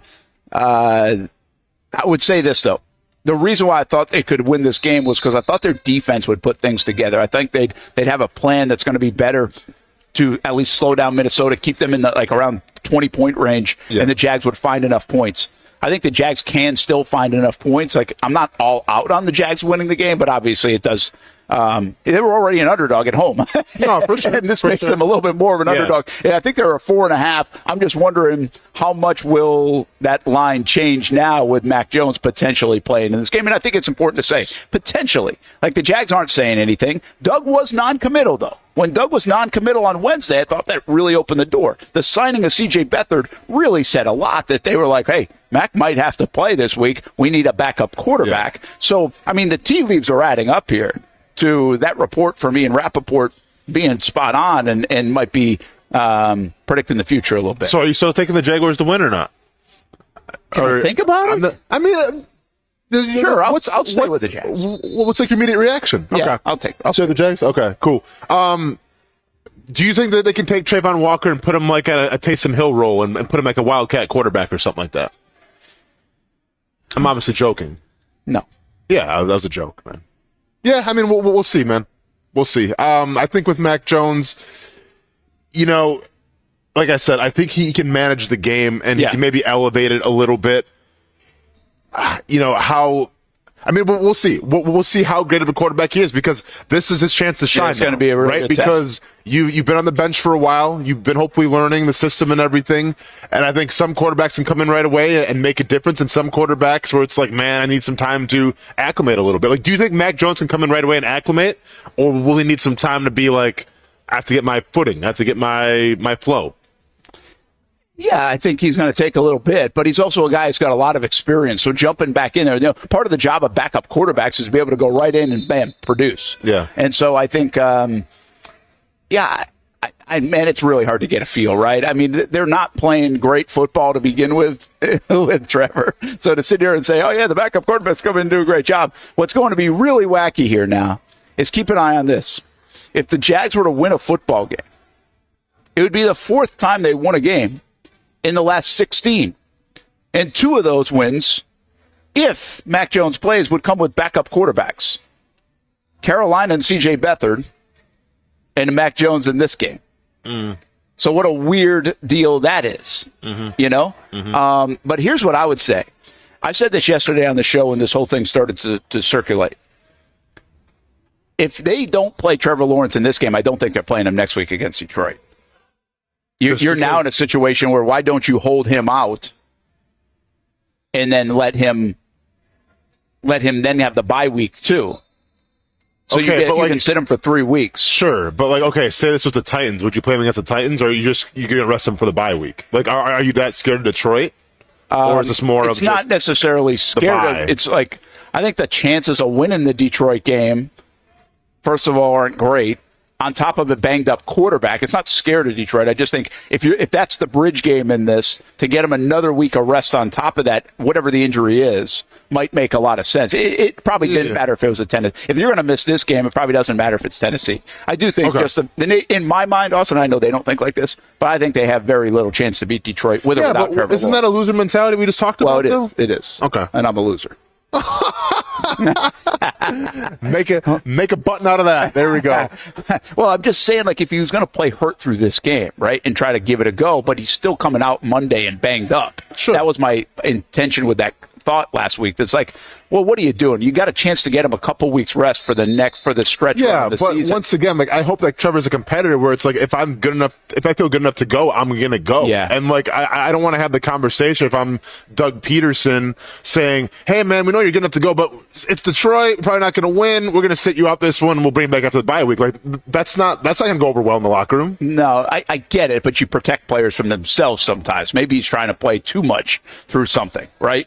Would be my thought process there. So, listen, there's a lot of ways to go with it. I honestly didn't think he was going to miss this game. Now, when we came in yesterday, I thought he was going to miss the game because why would you sign C.J. Beathard to the active roster? I was like, oh, this is big. Yeah. Then I listened to everybody talk, and then everybody did talk, and I was like, maybe I don't feel like he's going to miss. I see him out there at practice. He doesn't look uncomfortable. Yeah. But I think it's a situation where they obviously don't want to, if he doesn't play, again, the report out there is he's unlikely to play. This is from Ian Rappaport, who's pretty connected into that building.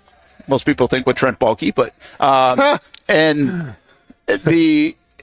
Jay Gruden, apparently. Are they afraid to get the hit, right? Are they afraid to get another hit on that arm, which would make it worse? Does a little rest to help that out? That's got to be the way they're thinking on whatever this situation is with Trevor Lawrence. And one other note here, Jay Gruden came out just like a half hour ago and said he's got to have surgery. Well, I don't know if he'll have to have surgery at some point or whatever else, but I do know this: he's not having surgery now. If he has to, let's get him surgery now, though, right? Well, I don't even know. I'm just telling you, I know that that report is false from Jay Gruden. That's not what he's doing. That's not why he's missing this game. We were talking in the sports office yesterday. I got reminded. Remember, Trevor, when he came out of college, he had surgery on the non-throwing shoulder. Okay, I forgot about that. But he did pro day and all that other stuff, but then he got his shoulder cleaned up. Yeah. And you do wonder now, is it a re-aggravation of something from that? Because he did have non-throwing shoulder surgery coming into the NFL, which felt pretty minor at the time, but it was like a 3-month thing, if you remember correctly.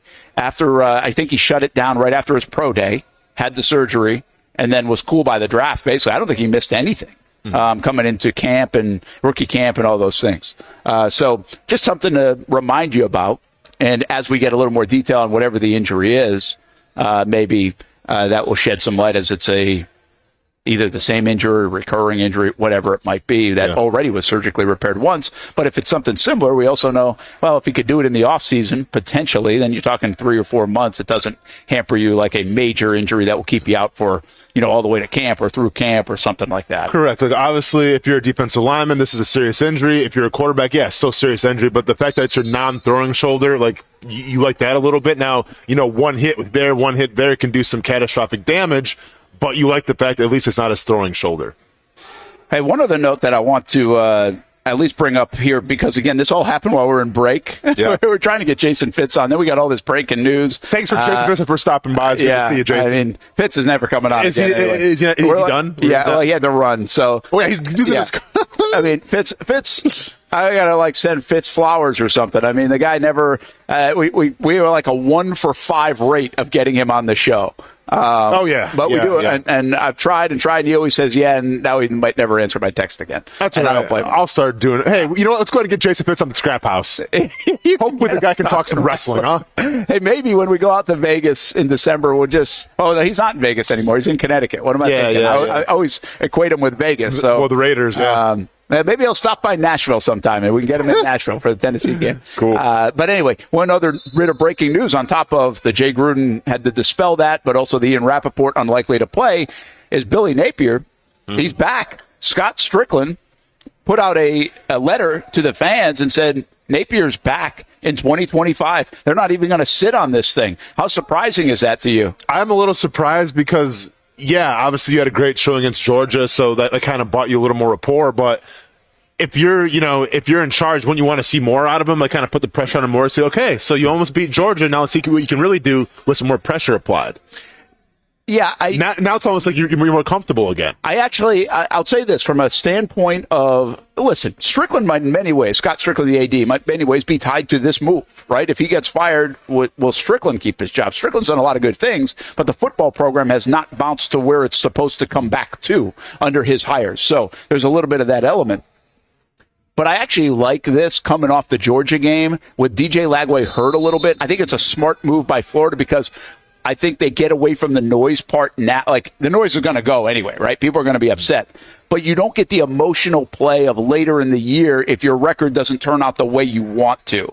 You know what I'm saying? So, now, is that the right move? I'm not telling you it's the right move. I think it's from a business smart standpoint from the university, because I think they were leaning so much on trying to get him back another year. Keep DJ Lagway, by the way, because Lagway probably is getting a lot of phone calls. And if this is floating around, they use that against him. Lagway goes somewhere else. Now they get Lagway and Napier back. I'm assuming that they get him back for next year, and you give him more time to continue to do this because they are showing good signs. They're playing better football over the last month. They've turned their defense around, which I've been very impressed with. They're now on their third quarterback, which means they're going to struggle, but they've definitely shown improvement here in the last 4, 5, 6 weeks, and especially against Georgia the other day. I thought they showed a lot. They almost beat a Tennessee team. I mean, they almost beat 2 playoff teams in the last month, and this was a team that was left for dead and felt like Florida State or Mississippi State, right? Yeah, no, for sure. This is going to be the most Jaguars thing ever, because watch what's going to happen. Watch Mac Jones beat the Minnesota Vikings and all of a sudden have this team kind of in a new level,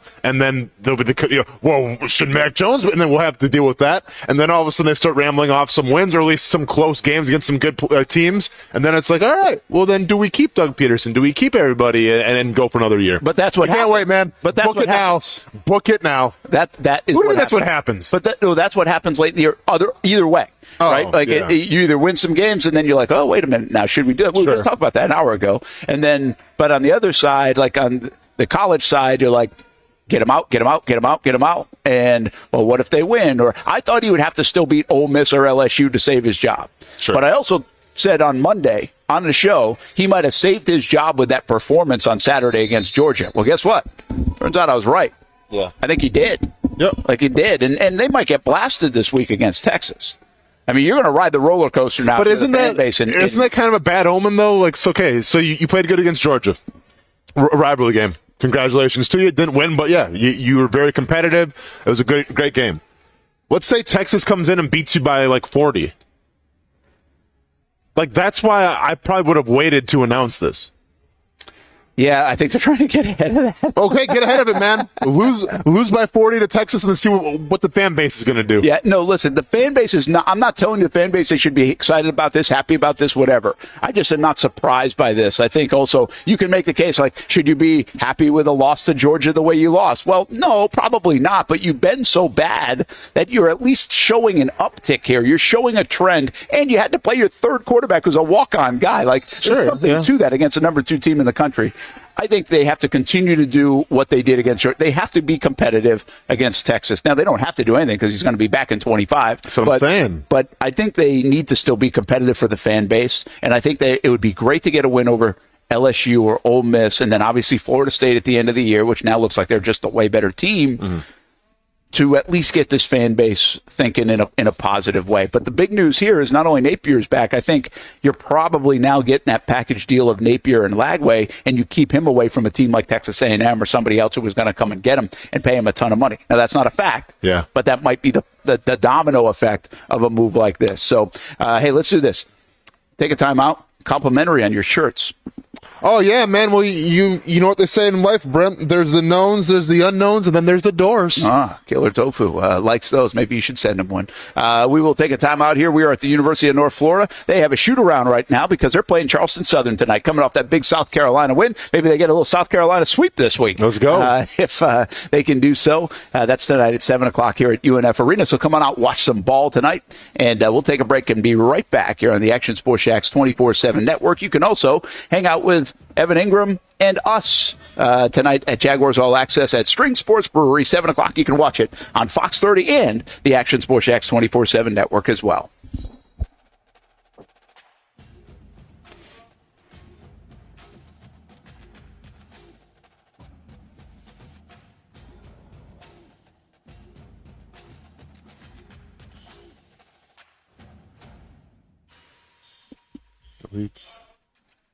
When it comes to trucks, I know exactly what I want. And at Bozard Ford, they make it easy to get exactly that.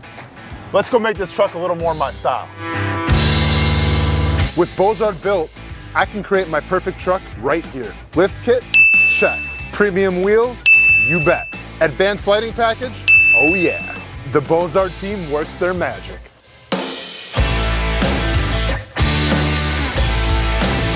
From bumper to tailgate, I'm making this truck mine. It's everything that I wanted and more. From the field to the gym to weekend adventures. This truck's built for my journey. Bozard Built. Customized for your lifestyle, built to exceed your expectations. Check out the inventory and available options at bozardbuilt.com. Unleash your dream ride. Customized, covered, and Bozard approved. It's a new logo, new branding. With Bold City Heating and Air, it's an old school approach. One of the few locally owned and operated air conditioning businesses left in Jacksonville. It's hot, Florida in the summer. You can't do much to avoid it, but you can keep cool with Bold City Heating and Air. It's every customer counts kind of service, from when these trucks have pulled up to my home over the last couple of years and when they pull into your driveway as well. From communication to pricing to the actual service, everyone at Bold City Heating and Air cares about you. You know who is coming to your house. You know they will be well trained and they will respect your home. Air conditioning convenience at boldcityac.com. Stay cool while it gets hot. Bold City Heating and Air can help. Don't get caught sweating all summer. boldcityac.com, and they have financing to help. New systems starting at $110 a month and $50 off any repairs. Stay safe, stay comfortable with Bold City Heating and Air at boldcityac.com. Homegrown in your hometown. Nobody but Nimnicht. Our family has purchased 6 vehicles from Nimnicht Buick GMC. The #1 Buick GMC dealer in Jacksonville has lots of inventory to choose from with their best price guarantee. Who gives you top dollar for your trade? Nobody but Nimnicht. Save up to $10,000 off select new GMC Sierras or get rates as low as 1.9%. You know, I'm a truck guy. GMC Sierra, my trim level is an SLT. This one's an Elevation. Pretty good looking color as well. So here at Nimnicht Buick GMC, you have a lot to pick from. My father-in-law, he drives this, an Enclave, so I feel like that GMC in the family. 2025 is coming around the corner, which means it's almost time to close out those 2024s this summer. You can schedule a test drive at NimnichtBuickGMC.com, and while you're there, check your trade value and customize your payment options. Nimnicht is there for you, even on Sundays. So, who has put in the most years and stands behind a better experience? The answer's simple. Nobody but Nimnicht. Your friends in the car business since 1941. GMC. We are professional grade. If you need a quality play this football season at your home, call That One Painter First Coast. Locally owned and operated, experienced employees, no builder grade materials. And there's more, and for that we throw it to Noah Schlicksup. That One Painter First Coast can apparently help your kicking game too. Well, after my failure on skinny sticks last year on Creekside game day, I've spent a lot of time out here at Creekside practicing my kicks. There's only one issue. How is that even possible? The good news is I know exactly who can help. That One Painter can handle all your painting needs, from field goal posts to cabinets to stucco. They got you covered. Though they may not be able to help with my kicking, they can certainly help with the posts. Call That One Painter First Coast today for all your painting needs at 904-495-1373.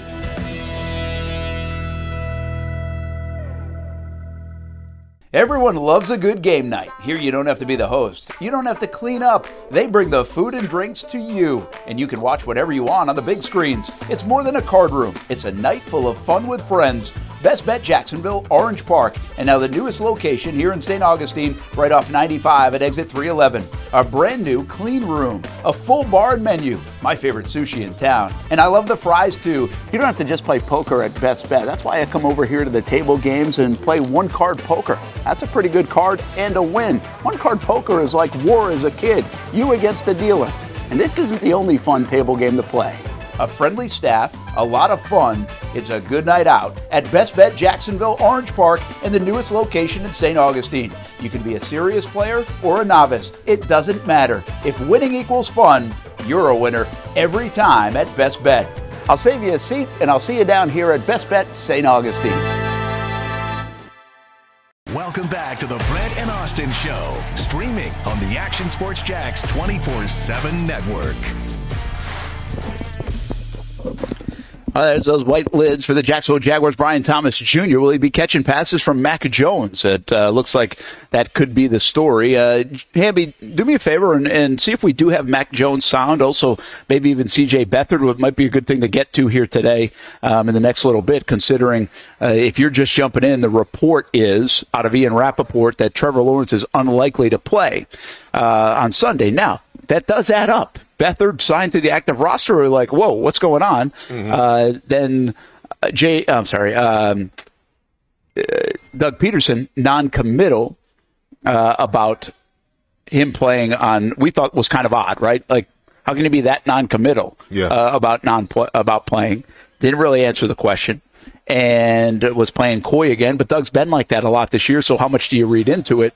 And then Trevor talked. I always think when Trevor talks to the media, I think that tells you a lot that he might play in the game. So to have this come down on Thursday morning where Rappaport says unlikely to play, it throws me off a little bit because I think this is very early in the week to decide that. I mean, Doug and the team doesn't want that out right now, right? I mean, that would come out on a Friday or maybe even a Saturday evening when, stuff starts to leak out a little bit more. I mean, there is some gamesmanship there of who your starting quarterback is going to be. Yeah, right? I do agree with that. Like, I get that nature, which is why I'm a little surprised by Thursday morning. Here we are, and like, oh.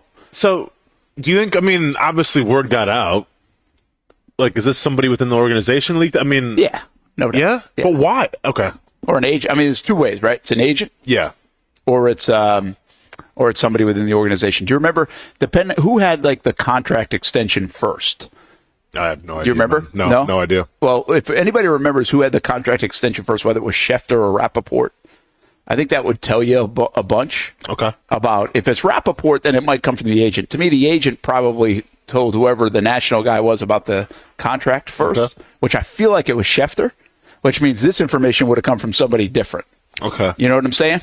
I got you. That's my view on it. Now, listen, we have no idea, just guessing, but we've been doing this long enough, and we know that somebody's calling the national guys and telling them because those national guys usually can help them out in another situation or whatever else. They might have a little info that they can share. So that's why you see a lot of that. Anyway, Mac Jones potentially playing in this football game, and I will say this: I've been a fan of this Mac move. I don't feel necessarily terrible about Mac playing. That's not an indictment on Trevor, though. Like, I can separate the two things. I obviously like Trevor Lawrence playing. I think Mac is a better quarterback than he's been portrayed. And I think we're going to end up seeing that. Not necessarily on Sunday. I just think he's going to get another opportunity down the road, and I think he will be able to showcase that he's a better he's more year one quarterback in New England than he is year two and even three. Sure. And I don't know if that's the case. I just have a feeling that is the case with Mac.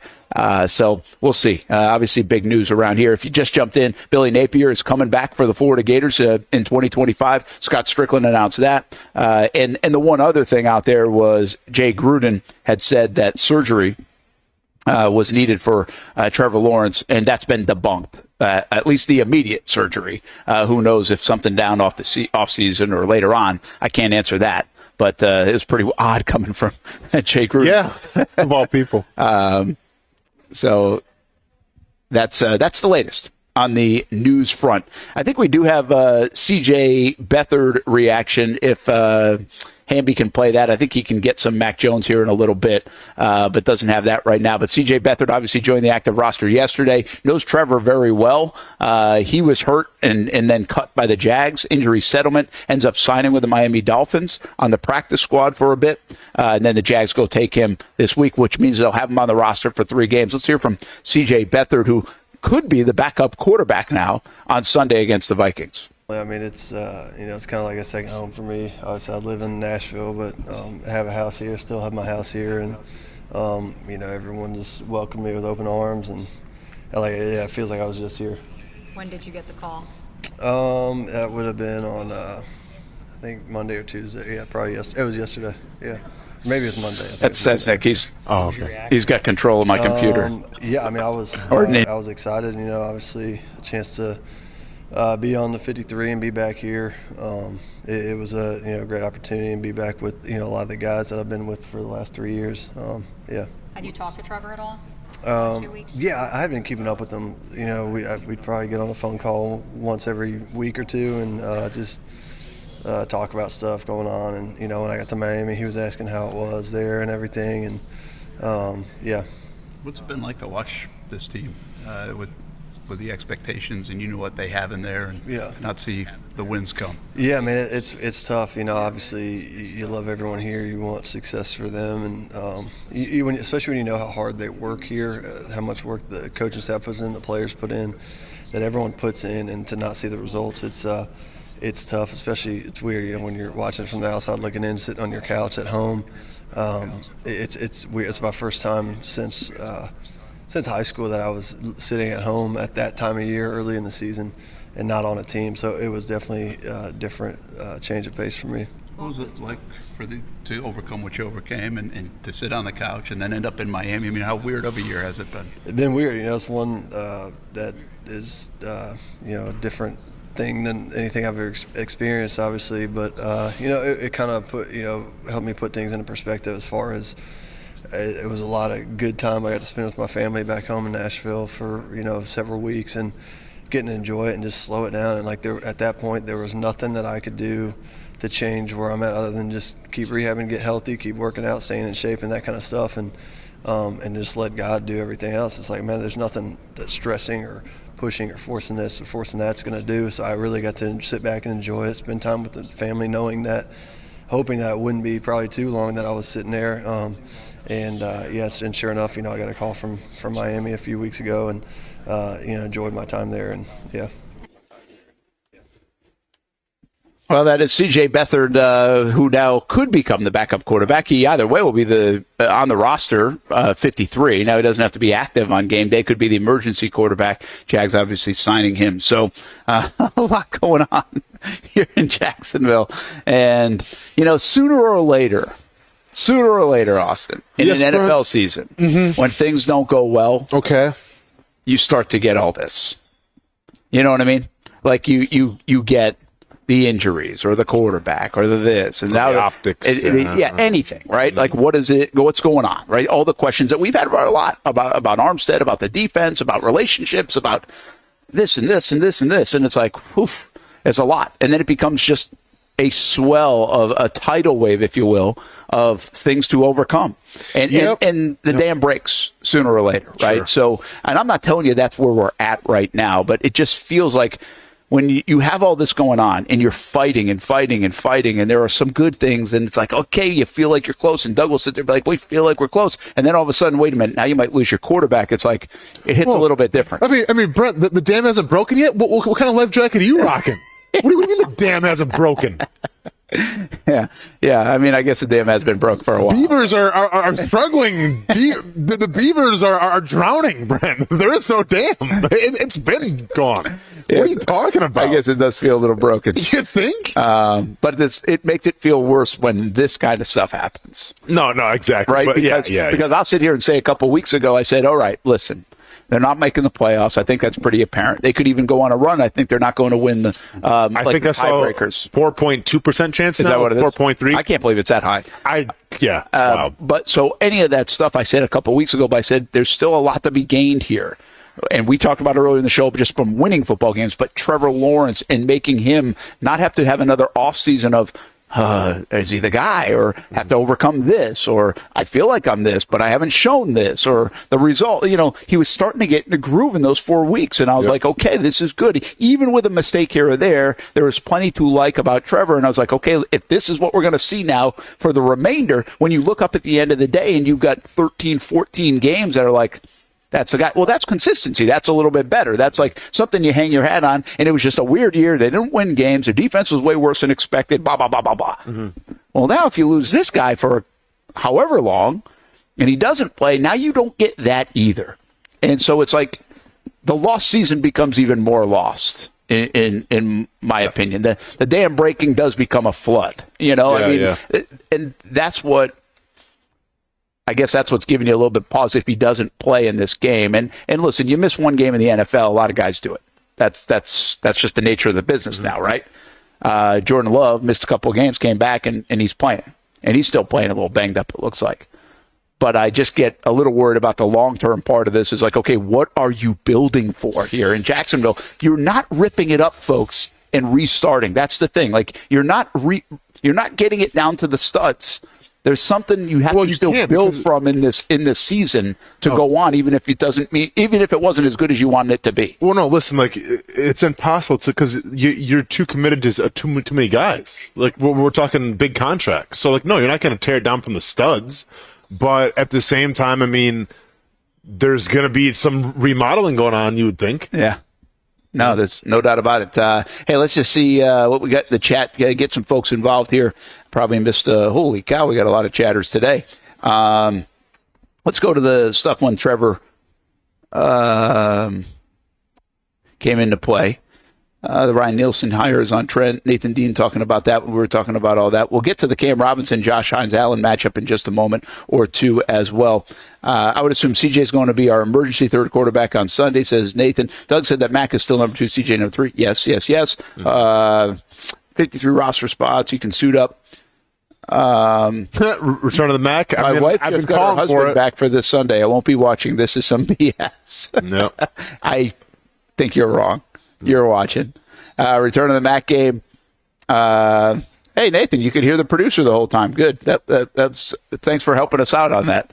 We could hear him, too. Heard a lot. Yep. Good thing you didn't swear. Let's see. Well, Trevor is out, says Amby's Burner. 26 or 28 pass defense. You brought that up, I think, yesterday on the show. They're like 28th in the pass defense for the Vikings. Don't buy into all those numbers and analytics. It stemmed from them playing with a big lead usually in the game. I think you mentioned it, Brent. You alluded to this. They've been trailing, 8 minutes? Well, that was an early stat. That was like they trailed 3.5 minutes the first 4 weeks of the season. Okay, gotcha. They've definitely trailed, I think, more than that now. I mean, even against Indianapolis, they were down the entire first half. Okay. So, but yeah, I get what you're saying. Strickland's a horrible AD, so that's the Napier stuff. Oh, yeah. Just hate it for Trevor if it were to happen, but then again, I'd like to see the team win too. Trevor might as well get the surgery, call it a season. Everyone knows he hates Doug, so I'm thinking Trev and Shad had a one-on-one talk. I can't wait to see Josh cook Cam all game. I don't know where that narrative all of a sudden is starting to come about the Doug and Trevor relationship too. Yep. Right? And we did this a couple of weeks ago. Yeah. I'm not a buyer of that conversation. I see the different stuff coming out as well. Sure. I think I can just tell you what I know or don't know, and I have not heard that as loud as I guess some other people have heard that. I do think, listen, you get friction. I mean, when things don't go well in any workplace, I was thinking of this, you get friction no matter what. I mean, these guys down here, the Matthew Driscoll staff, they're the best. I mean, they've been together for years and years. You don't think they argue a little bit from time to time? Yeah. You don't think I'm going to find the makers of this network and go after them when the show's done and say, why can't we have an interview? Yeah, I'm going to talk to them about it, Brent. That's right. We're going to get on. There's some friction around here. Well, that's a little different. We just call Hamby out live when that happens, even if it's not his fault. Yeah. So I don't buy. I think this is what happens when you lose. You have people start to build the narratives about everything else, and I don't know how much is fact, how much is an instance. how much is just complete garbage.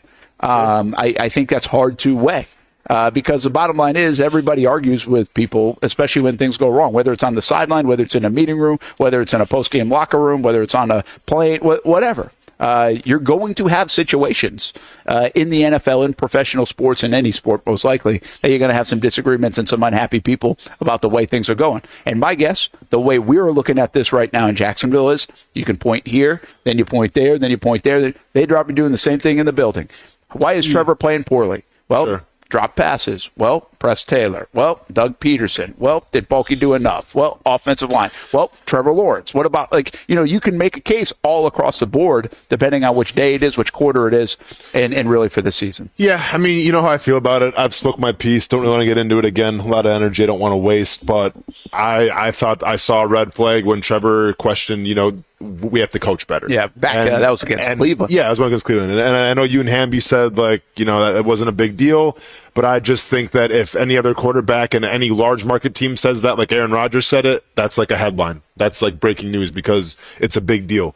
Jacksonville gets the benefit of the doubt because you're a small market team who's not winning football, not winning right now, and, people don't really seem to care about the Jaguars. Let's call a spade here. So I think you had the luxury of people just kind of bypassing that comment a little bit, just like we had the luxury of bypassing the fact of who's calling the plays or not and not really knowing. If this would have happened in New York, it would have been the lead story on ESPN, but it's in Jacksonville, so no one talks about it. Hey, let's hear from Josh Allen one more time. I want to make sure we get this in. This was him talking about playing against Cam Robinson. Obviously, what I found interesting is these guys haven't had many live reps. Well, I guess that's not that surprising. Live rep-wise, they haven't gone against each other much.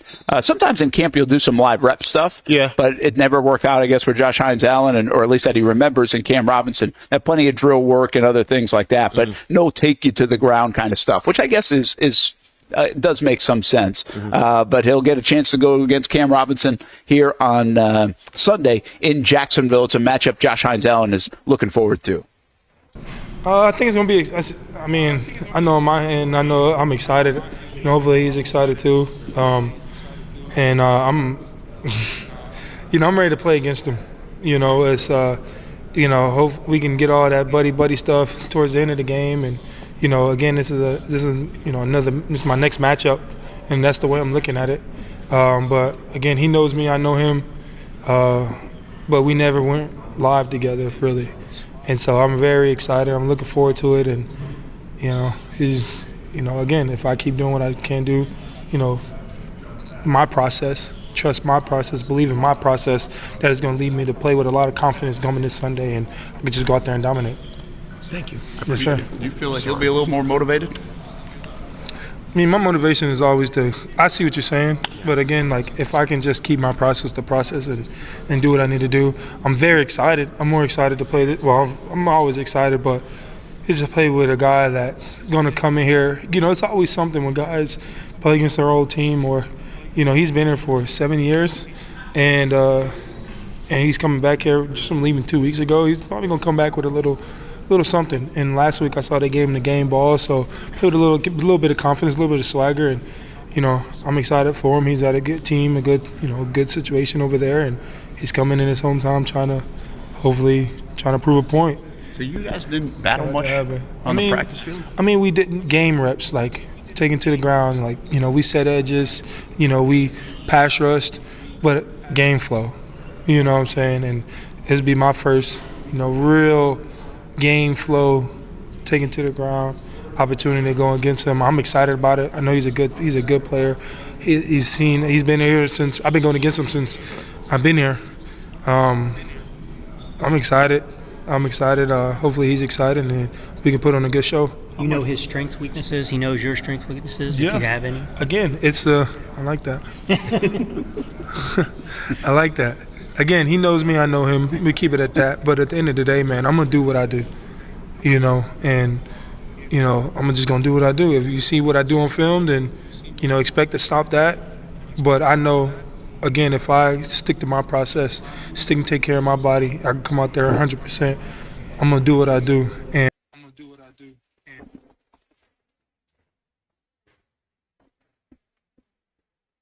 That is Josh Hines-Allen, and he's got that matchup against Cam Robinson. Should be a fun one to watch. Trayvon Walker, of course, whoever wins rocks, paper, scissors will be lining up against Cam Robinson. I guess so, yeah, for sure.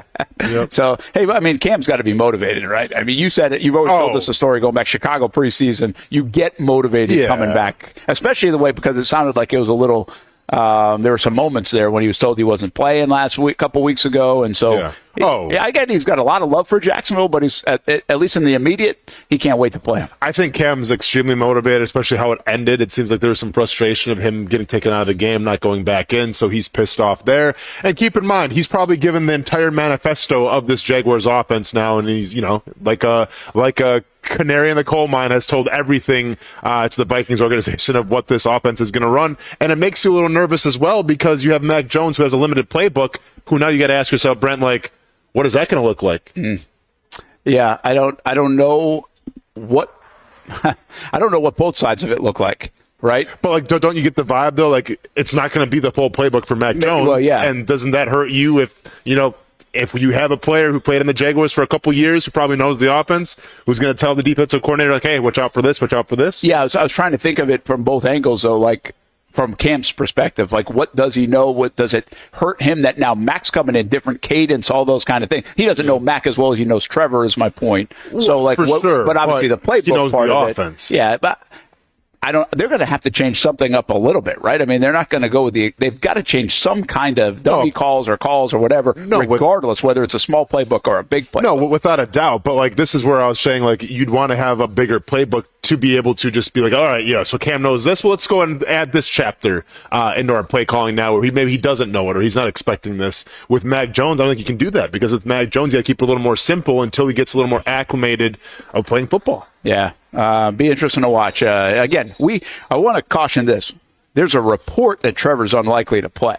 Doesn't mean he's not playing. We'll see. I'm assuming. If I'm going to be pissed. I mean, with all due respect now, I'm going to be pissed if he's playing now because it's like, what are we doing then?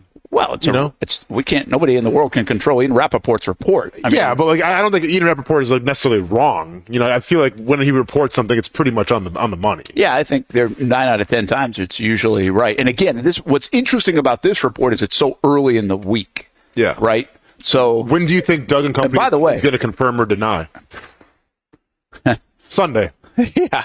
I mean, Doug talks tomorrow is the next time, and then we'll see. I mean, I don't think he's going to sit there and say tomorrow that he's not playing. No, because I think there's some gamesmanship here. Yeah, but and I mean, Doug hasn't said that about like anybody. He's very reluctant to say anything that will hit one way or another. So I highly doubt that he'll say it about this situation on the quarterback spot. But let's do this. Take a time out. Come back. We got the noon hour. We likely will have Matthew Driscoll come up and visit with us after the shoot around. So that's still on the way. Don't forget the Jacksonville Icemen are in town tomorrow night and Saturday. So check out some hockey games. Tomorrow night's Jim Furyk bobblehead night. If you want to go get one of those, the newly inducted into the Jacksonville Sports Hall of Fame. And the Icemen put on that. And he got a big bobblehead. You can get a little bobblehead of Jim Furyk. And don't forget Donato's Pizza. Good place to go for lunch or dinner each and every day. Use the code BRENT20 to get 20% off your order. Jack's Beach and Mandarin locations, Donatos.com.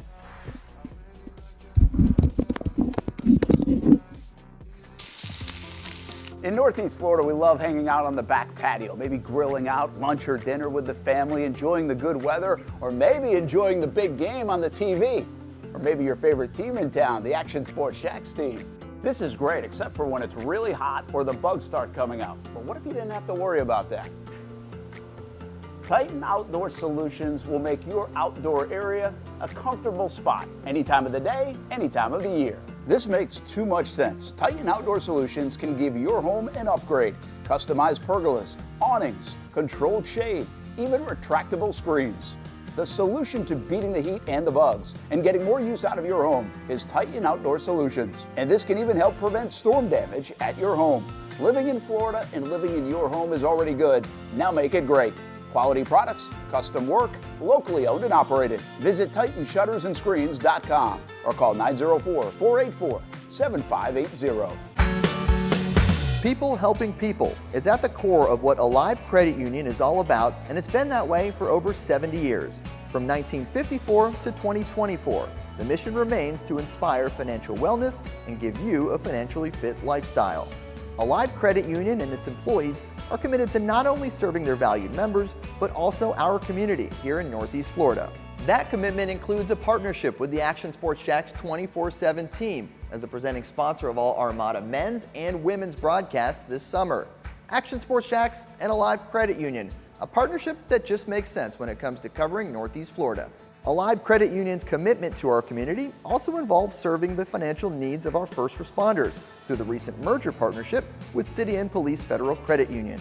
Join the community and become a member of Alive Credit Union today. Find out the many ways you can be inspired in financial wellness at alivecu.coop. I've been telling you about CGC Water Treatment and Plumbing for a long time now. Their drinking water systems remove up to 99% of contaminants. We've had a Connecticut water softener and drinking water system in our home for more than 7 years. You can see the difference whether you're washing clothes, the dishes, or what I like to do most, fill this up for some coffee every morning, and mostly all day. Remember, if you're not filtering your water, you are the filter. Don't be the filter. Right now, save $1,000 or more when you bundle a Connecticut Premier Softener with a Connecticut K5 drinking water system. The experts at CGC Water Treatment and Plumbing will test your water for free and determine your water score. Don't know your water score? CGC will find out and recommend the appropriate Connecticut water treatment solutions so you can improve it. Call 904-552-1242 or visit cgcwater.com. Ask about our 90-day love it or leave it guarantee. CGC Water Treatment and Plumbing, an authorized independent Connecticut dealer. Florida license number CFC 1432579. Baker Sports is local sports. Uniforms from Pop Warner and Little League to travel ball, high school, and college. They make you look good. They help you play good. Baker Sports has been helping families make memories that will last a lifetime with their Baker's Buckets. We've got a lot of these filled with baseballs and softballs in the garage. I've been throwing batting practice to Ty and Kaylee for years and also sit on the Baker's Bucket, catching Kaylee while she practices her pitching. Baker Sports is homegrown, and a lot of employees that used to play on local ball fields now work for Baker Sports, now helping you look good, play good, and make memories of your own. Visit bakersport.com to see what Baker Sports can do for you. Custom apparel, Nike, Under Armour, Adidas, embroidery, screen printing, and more.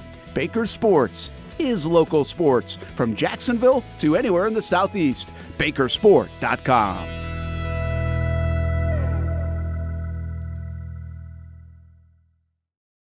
Everyone loves a good game night. Here you don't have to be the host. You don't have to clean up. They bring the food and drinks to you, and you can watch whatever you want on the big screens. It's more than a card room. It's a night full of fun with friends. Best Bet Jacksonville, Orange Park, and now the newest location here in St. Augustine, right off 95 at exit 311.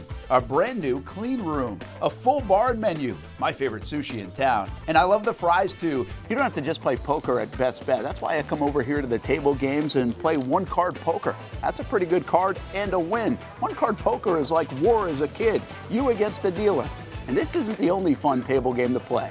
A friendly staff, a lot of fun. It's a good night out at Best Bet Jacksonville, Orange Park, and the newest location in St. Augustine. You can be a serious player or a novice. It doesn't matter. If winning equals fun, you're a winner every time at Best Bet. I'll save you a seat, and I'll see you down here at Best Bet St. Augustine. Welcome back to the Brent and Austin Show, streaming on the Action Sports Jacks 24/7 network. Summit to stop. Summit to run. Summit to stop. Hands up. Summit is hands up. Run in place. Run in place. Summit is run in place. Summit to stop. Hands down. Hands down. Summit is hands down. Hands up. Hands up. Summit is hands up. Hands down. Summit is hands down. Run in place. Both did it. Both did it. I swear it's like you're related. You're doing the same mistake. Summit is hands up. Summit is hands on head. Summit is hip. Summit is head. Summit is hip. Summit is head. Summit is hip. Summit is head. Summit is tap. Summit is stop. Summit is stop. Hands up. Hands up. Summit is hands up. Hands down. Hands down. Summit is hands down. They're good. Summit is lean forward. Summit is stand up straight. Summit is hands up. Summit is hands down. Hands up. Summit is hands up. Hands down. Summit is hands down. Run in place. Run in place. Summit is run. Summit is stop. Hands up. Summit is hands up. Wave it around. Wave it around. Summit is wave. Summit is stop. Wave it around. Wave it around. Summit is wave. Summit is run. Summit is stop. Hands down.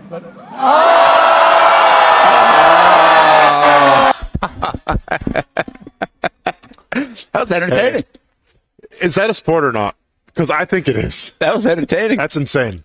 Yeah, that's like the Simon Says Championships. Unreal.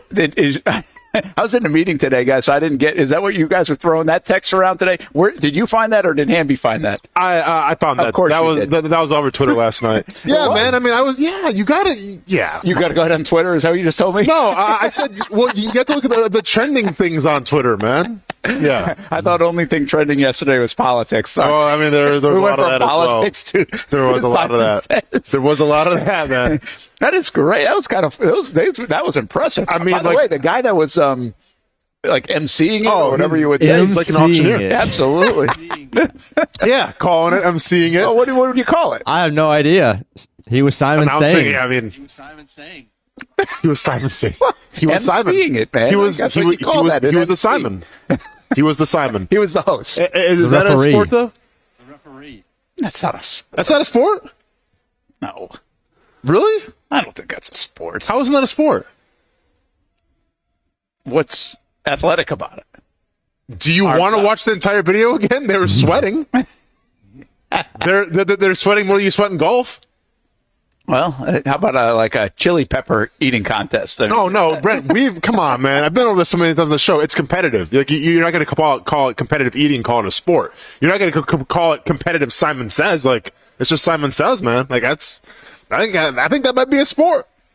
You think these guys end practice with a half-court shot here? I think I just saw one go in, so they might already be done. Oh, we're trying underhanded. I should have a live look out here. Now, I wonder if there's drug testing in this whole Simon Says thing, because if people are popping Adderall like Tic Tacs, that could be an advantage. So we got to be careful in terms of the drug testing and everything. Let's call a spade here. But no, I mean, it's crazy. I try to play along myself. First time I saw that video, and I lost. Did you actually try to? Oh, yeah. That's what we should have done. And then I lost like 10 seconds into it. We would have been out quick. Man. It's crazy, man. Yeah, because the guy talks so fast. You know, it's funny you say this, and I thought about maybe bringing this. We should do this on the show. When we're in the sports office, we always have we'll have Fox 30 on one of the one of the TVs. There's a couple of TVs in there, and seems like Family Feud is on all the time when we're Good answer. All right, that's a great answer. And so it's a good answer. And by the way, Family Feud, like I can get hooked on Family Feud like episode after episode. But I might have said this to you guys before. I don't understand why they don't just do a Family Feud hour or episode or whatever where it's just Fast Money part, because you wait around the whole show just for that. Oh, at the end. Yeah, I got you. Yeah. Like Harvey's good and funny, and all the other stuff's funny, and seeing the people that look like they're from the 1960s and 70s, like on the show, that's fun. Yeah. But like, actually, the Fast Money is like the part you stay for. I mean, you stay for it for sure. But I enjoy we served 100 people, and they said you like that. Yeah, I like that. I mean, slow it down a little bit. You can think about it. You think, yeah. But I feel like you could do a whole show of Fast Money. So yesterday we're watching, kind of watching, but listening. Sure. And Marcel's editing. And it's like 425 or something, 426, 427. And so they do Fast Money, and the first person goes, and I think they were like 2 or 3 in, and they revealed the answers and whatever their score was, and then breaking news. Kamala Harris. Oh, no. You missed out on Fast Money? And Marcel was so pissed. You missed out on Fast Money? He was so pissed. That's funny. He was like, I was talking to him about like, hey, it took a little bit to come out, or what do you think of it? Like, he's like, I don't really care. I'm pissed off. I don't know who won Fast Money. Well, so since we're on the topic here, I'm going to go ahead and call an audible. Is that cool or not? Would it be cool? Yeah, call audible. All right, so since we're in the Family Feud thing, guys, I have Bill Barnwell's mid-season awards, and he gives the top 3 for each award. You guys can play the Jeopardy and try to guess, who can get the highest. Okay. All right, ready? So the first one we're going to guess here, this is according to Bill Barnwell of ESPN, who is right now his front runner as Coach of the Year. There are 3 candidates. Who is number 1? Dan Quinn. Who wants to go first? Hamby's going Dan Quinn. Brent, who are you? Hamby's going first. I guess Hamby's going first. Yeah, take it. You got it, man. Dan Quinn, that's at Washington. I will say, how about the guy coming to Jacksonville? O'Connell. Kevin O'Connell. So you guys got 2 and 3, but missed number 1, unfortunately. Is it Campbell? Nope, Tomlin. Campbell's not even on the list. Mike Tomlin is number 1. Yeah, how many guesses do we get? But yep, Mike Tomlin is Hamby gets the point. Next question, gentlemen. Who is the defensive rookie of the year? Quinton Mitchell. Not gonna lie, haven't heard really any of these guys. I've heard this guy number 1. Who'd you say? Quinton Mitchell? Yeah. Defensive rookie. Hamby. That's number 2. Really? Yes. Has he played that well? Wow. It's number 2. PFF Or is that says just he that has. bad on the defense? Oh, really? Shoot. That was the first round pick. First round pick, defender, you rookie. Who's doing well? My gosh, I don't even have a guess. Jared Verse. You're gonna hate yourself when you hear a man, Hamby. He's looking it up right now. I'm Isn't he? not. I'm not. Hamby cheating? No, Hamby, not I feel like cheating. Hamby's cheating. Yeah. He's like looking at the odds or something. No way. I'm Bovada. Gentlemen, Brent, feel free to answer first. Who is the offensive rookie of the year? It's got to be you. The offensive. It's got to be. Gotta be who? Dan Daniels. I was good. Well, yes. But Over can you guess PTJ. number 2 and 3? Caleb Williams. Neighbors. Caleb Williams is not on the list. He's not. Neighbors not on the list. Brian BTJ. Thomas Jr. Brian Thomas Jr. is number 3. Who is number 2, ladies and gentlemen? Survey says number 2. You said Malik Neighbors. It's not Harrison. No. Come on. You guys obviously don't play fantasy football. You're looking at it. We're not. It's pretty obvious. He's like the top guy at his position right now. Oh, Brock That Bowers. should be a big Gosh, hint. dang it. There we go. Thank you for playing. I would have been here all day That's my trying to fault. get that. That's my All right. Defensive player of the year. Give me your TJ top Watt. 3, gentlemen. Man, he really had a big write-up for this one. TJ Watt is number 2, Brent. Oh. I'm not going to lie. I didn't know this guy was doing this good this year. If Hammy gets this one, he's cheating. It's got to be a pass rusher. Miles Garrett is on there or no? Garrett's number 3. This guy actually leads the league in sacks right now, which I had no idea. Oh, And is he's it tied the- for number 1 in tackles for loss, The Giants guy. which I had no idea. The Giants guy. Nope. Not Dexter Lawrence? And because of him, Kingsley Sutamana was benched when he played against him. By the way, in case you didn't know, he plays for the Chiefs. Somebody in Denver? Nope. It's wild how this guy is leading the league in sacks, and I had no idea either. Quietly leading the league in sacks. It's not like somebody like Clowney or Nope. Matabuke. This guy there was talks that he might be traded, actually, early in the season. Shoot. And I'm going to be honest, it's wild that, because Jeffrey Simmons. Nope. And this team is just doing okay. And it's wild how you don't think of their defense at all. And they might have the defensive player of the year. It's not Detroit, so you Nope. don't think they're defensive at all. Not Detroit. Who we think of their offense only? Has to be somebody Yes, who just played that's the a good Chiefs. question. I'm not sure when this whole thing went down where he played Did the Chiefs. Packers play the Chiefs this year? Or somebody for the Packers? Nobody from the Packers. Because we talked about it. The Packers pass rushing, it's more of a collective unit. Group effort. This guy's doing it on his own, it seems like. Crosby. Nope. Might have had a connection with Ryan Nielsen back in the day, but maybe. I don't know. Just go ahead and put a maybe there. Like a Cam Jordan or somebody? Yeah, not Cam Jordan, though, but yeah. I don't think this guy wears gloves either, or he has in the past. I mean, that's a big hit. That's an interesting note. Well, because it stands out. All right, are we out of guesses? What do you got? Cam, are you Andy? done? Think of offensive-minded team. I got nothing else. Bills. Think of a more offensive-minded team than that. The Ravens. Yeah, that's a good guess, but it's not the Ravens. Same division, though. The Bengals. This Bengals. There we go. Hendrickson? Trey Hendrickson. Is having that good a year? Yeah. Wow. He has 11 sacks. He does get on the trade room a lot, doesn't he? Yeah. Yeah, I had no idea.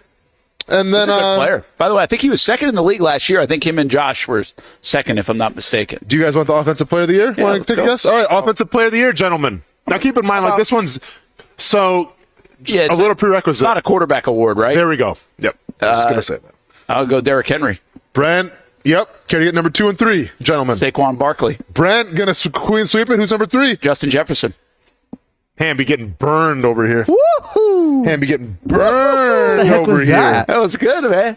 I don't know. I just was on a roll. And then last but not least, we kind of talked about this a little bit yesterday, a couple days ago. MVP. According to Bill Barnwell, though. If you know Bill Barnwell, you know. Jared Goff, Josh Allen, Jaden Daniels. Okay, well, you just can't say. He just did. Just name all the quarterbacks. Freaked out. I think Lamar Jackson. Hang on, say it again. Who'd you all say? Jared Goff. He's 3. Josh Allen. Jaden Daniels. No. Jaden Daniels. Daniels. Jaden Daniels is number 2. Really? Who's number 1? Lamar Jackson. Brent. Yep. Well, I mean, what do you want, man? You named 5 quarterbacks, you named the top 1. You're gonna be mad at me. Like, why don't you take yourself a look in the mirror and be mad at yourself? He's the greatest part about this is he's got like a half a second to 1 second delay. Oh, I got you. Yeah. So I can jump him. Oh, I got you. That's what happened last time. I couldn't get a word in. So shout out to Bill Barnwell Jeopardy. Yeah, there we go. There we go.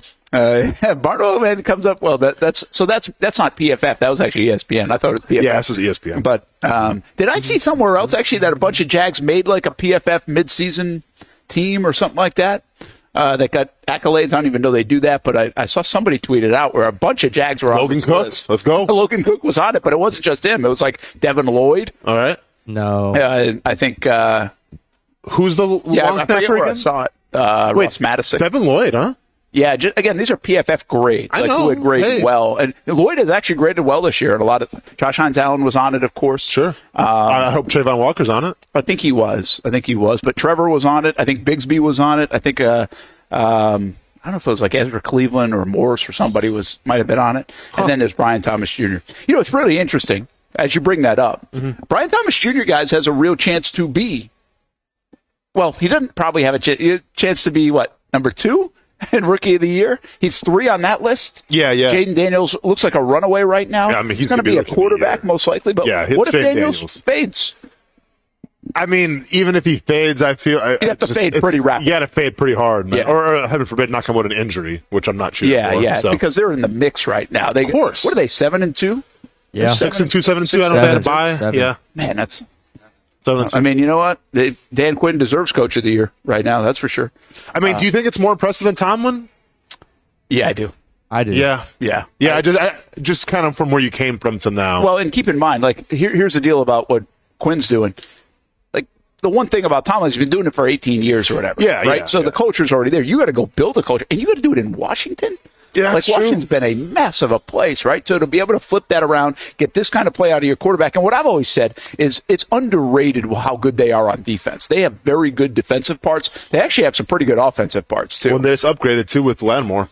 And with getting Lattimore in the back end. So they know that's actually a smart piece, right? Yep. They know they're going to have to be even better on defense because the kid is probably going to have some ups and downs here at some point, especially as they get later and later. Yep. And you don't know what to expect out of a quarterback like that in the postseason. So they need their defense to keep them in it and really lead the way. Once again, they're a football team who knows who they are. I ask you this: who are the Jags? When you look at it, go check out the standings. Get the playoff picture up if you don't mind, Hamby. Just go to whatever top 7 in each team, and we can do some of this without even asking. Sure. I do think not every team you exactly know who they are, but the Ravens, you know who they are. Exactly. Right? Mm-hmm. The Steelers are in the playoffs right now. You know who they are. Yep. The Bills are a weird one to me.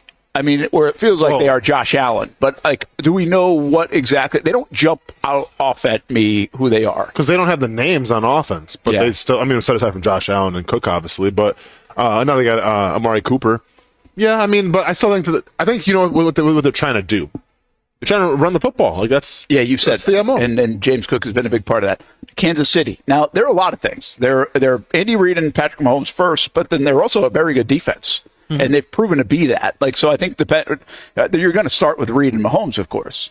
But their defense should actually be in the conversation. So you know who they are. You go to here we go. What did I miss? Steelers, Texans. What are the Texans? When Mixon's healthy, they're a run-first team.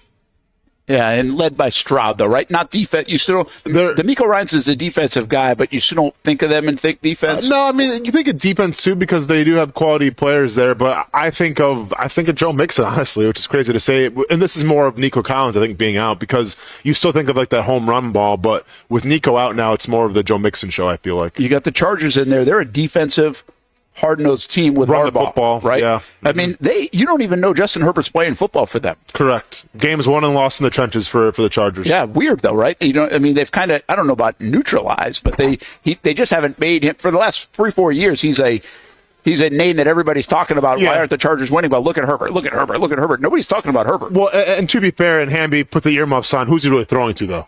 No, that's fair. Yeah, yeah. I mean, except Lad McConkey. Yeah. Well, and he lost the TCU kid, Johnson. Yeah. The Broncos are a defensive team, right? Yes, that's what they are. Well, Bo Nix is. I mean, he's had ups and downs. But they're in the 7-hole because of their defense. They might have the best defense. Yeah. The Lions, we know who they are. The Commanders, we just said. Yeah. Hey, they're a defensive team, to be honest with you, to the start, and then they've got a kid playing pretty good at quarterback. The Falcons, I don't know. I look at them and I'm not sure exactly who they are. And they probably don't either in that NFC South. Like, I don't, nothing jumps at me. I get your Kirk Cousins, but what else? Yeah, true. Like they're not like this high-flying team. Sometimes they play good defense. They're a little quirky to me. The Cardinals, I think, are the same way. All about the Kyler Murray experience, Brent. Come on now. What they're doing, though, is playing, I saw somebody on, I forget where it was, they said they're playing unbelievable complimentary football right now. So all phases are kind of getting it done at the right moments. But again, nothing stands out to be like, look at them. The Vikings, what do you think? Justin Jefferson, Sam Darnold, or are they a defensive team? I think it's a complimentary football. Yeah, same kind of deal, right? Yep. The Eagles, we kind of know who the Eagles are. Star power and physical still jumps out to me. Led by a head coach who's a 5-year-old Madden player. And then the they're Packers. Still, it's crazy. And the Packers, I think, are LaFleur and Jordan Love to me. Yeah, but they definitely found some new defense, though, with the coordinator. And they like him a lot there. I can't remember his name. Sorry. Are there any bad defense? The only bad defenses right now in this top 14 is really the Ravens. Yeah, because once again, I'm not giving the Vikings bad defense, even though they're close to last in pass defense. Yeah, but they were number one against the rush. No, of course, because once again, it comes down to the game flow. Bad defenses. Yeah, I mean, the Eagles can give up a lot of points, I feel like, sometimes with their secondary. But... Yeah, they've kind of figured it out lately over the last month. No, I'll give you the Ravens are kind of the only one. Yeah. Yeah, the Falcons are interesting there again, but they play in a division that's kind of a pillow fight at times, or, I mean, it's weird. Like that and the NFC West are kind of weird right now. Nobody's really pulling away. Yeah. So you change, you almost like it's chameleon, like you change every week. It feels like if you're Seattle or the Rams, or if you're the Falcons, if you're the Bucks, like it's really hard to figure out who those teams are. Mm-hmm. And some of it's because you just beat each other up. Correct. So, but anyway, if I had said at the start of the year, would you think the 14 teams in here are all good? They're being not necessarily led by their defense, but you better have a high-level defense to be in the mix. No, I mean, there'll definitely be some. Let me ask you this. Okay. I'm trying to think of what team's defense first year, like on this list. Like, yeah, we can say like the Commanders, but like, dude, it's Jay and Daniels. We can say the Bills, we can say the Chiefs, but like, it's still Patrick Mahomes. Like, what team do you jumps out where they're set aside for the Broncos? I feel like because the Broncos are definitely defense first, even though Bo Nix once again is playing. I think Chargers and Broncos. Chargers and Broncos. I actually still think the Commanders are defensive first. There's no way. Not with Kingsbury calling the shots. I don't think so. Yeah, that's fair. Yeah, I don't know. What I see is a lot of complimentary football in that. Honestly, I do, because it's either young quarterbacks or guys like Sam Darnold, or that you're putting them in good situations. Yeah, it's not just an offense that jumps out at everything, right? Like it's not just, hey, you're Patrick Mahomes. That's not it. I'm just looking at the comment where, dude, I can't wait to the NFL Honors Awards, and they say, and the defensive MVP goes to the white dude from Cincy. Oh, I love it. We will not be handing out that award, apparently. Let's take a time out. Now the women's basketball team is on the court for UNF as they're getting a practice in, fresh off their 146-point effort. We thought we were going to get some. Oh, there's some Viking power on that drive. Iceland in the house. We thought we were going to get some court time today to try to get to 146. Yeah. Not going to happen. We'll hope to visit with Matthew Driscoll still to come here. Brent Martineau Austen Lane at the University of North Florida. Home opener tonight for the Ospreys, coming off that big win over South Carolina on Monday. 7 o'clock tip for that. 7 o'clock tip for us on Jaguars All Access at String Sports Brewery later tonight, and you can watch it on Fox 30 as well.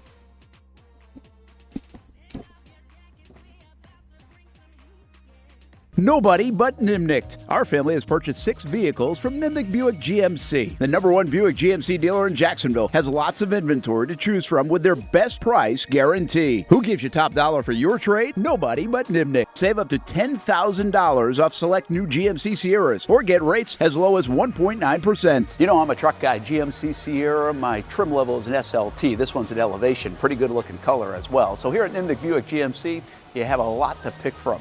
My father-in-law, he drives this, an Enclave, so I feel like that GMC in the family. 2025 is coming around the corner, which means it's almost time to close out those 2024s this summer. You can schedule a test drive at NimnichtBuickGMC.com, and while you're there, check your trade value and customize your payment options. Nimnicht is there for you, even on Sundays. So, who has put in the most years and stands behind a better experience? The answer's simple. Nobody but Nimnicht. Your friends in the car business since 1941. GMC, we are professional grade. It's time for your Swoop Minute, and it was a playoff clinching week for the Ospreys of North Florida in both men's and women's soccer. Saturday night's 3-0 home win over Bellarmine for the men's team clinched their spot in the ASUN Championship Tournament, while the women's team clinched their spot in the ASUN Championship Tournament after a 2-0 win over Bellarmine Thursday night. The result for the women's team also increased their unbeaten streak to 8 straight matches. With a couple matches left in the regular season for both teams, the playoff tournaments will start in early November. In the pool, the UNF women's swimming team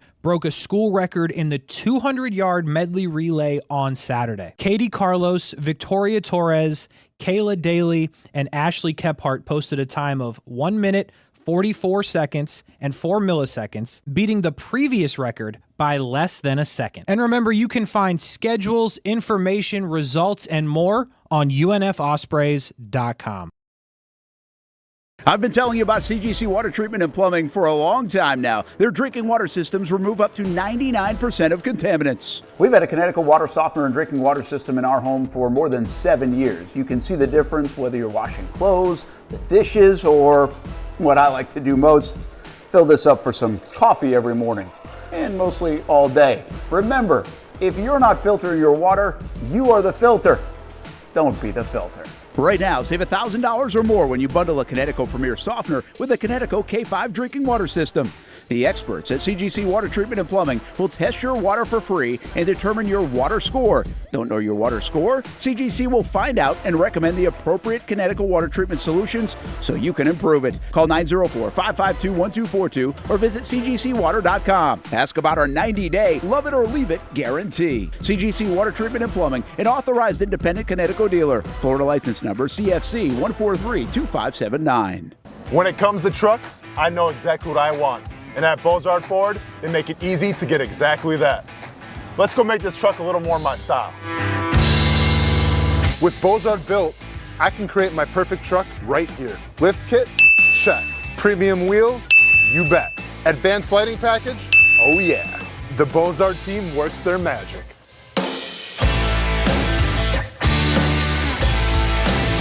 From bumper to tailgate, I'm making this truck mine. It's everything that I wanted and more. From the field to the gym to weekend adventures. This truck's built for my journey. Bozard Built. Customized for your lifestyle, built to exceed your expectations. Check out the inventory and available options at bozardbuilt.com. Welcome back to the Brent and Austen Show, streaming on the Action Sports Jax 24/7 network. New to town or always been in town, everyone is always looking for a good pizza place. Our place is Donato's Pizza. We love it and still do love it. When I tell my family I'm coming to Donato's, they say, wait a minute, you got to order some for us. So this is not all for me. Let me tell you what the Martineaus get when we put an order in. Well, pepperoni pizza, we usually get more than one of these. And then there's the works, a little bit of everything. And then this is the pizza that can be polarizing for some out there. I don't know why. Hawaiian pizza, some love it, some don't. At Donato's, you're going to love it, especially with that cinnamon sprinkled on top. Try the pizza my family likes or try your favorite. Right now, you can use the code BRENT20 and get 20% off your order. Every viewer and listener is important to us, and at Donato's Pizza, every piece is important. From fresh ingredients to the dedicated team members and you, the valued customer. Donato's Pizza, where every piece comes together for a winning combination. Jack's Beach and Mandarin locations. Donato's Pizza, every piece is important. Welcome back to the Brent and Austin Show, streaming on the Action Sports Jax 24/7 network. I got Scrap House that shows every Wednesday here on the Action Sports Jax 24/7 network. And by the way, we have a new show starting up today on the show, and then the Scrap House will play right after it. At 3 o'clock on the new network. So here's the deal today on the network. 1 o'clock, we've got the locker room. So all the sound from yesterday, Josh Allen, Jarrian Jones, Mac Jones, CJ Beathard, and others. And then at 1:30, Jags Report Live, if you missed it from Monday night, basically a therapy session coming off the Jags loss. That one from String Sports Brewery. 2 o'clock, it'll be Fleet and Footy, the new Jacksonville Armada show. Stuart Weber will lead the way on that. That's coming up at 2 o'clock right here live on the Action Sports Jax 24/7 network. And then also at 3 o'clock, we're replaying the Scrap House at 7 o'clock. Wednesdays also replays 3 o'clock on Thursdays. And that will lead right into the Young and Norvell show 4 until 6. So we've got a fun lineup here tonight. And then you can watch Jaguars All Access at 7 o'clock as well, right here on the network. Again, if you've never checked out the network, we have more stuff than just our show. Miller and Moulton starts today, and then we've got a whole rundown of content each and every day, and we replay a lot of different things in case you missed something. And the way to find it is at actionnewsjax.com, Action News Jax app, so you can be anywhere and watch it.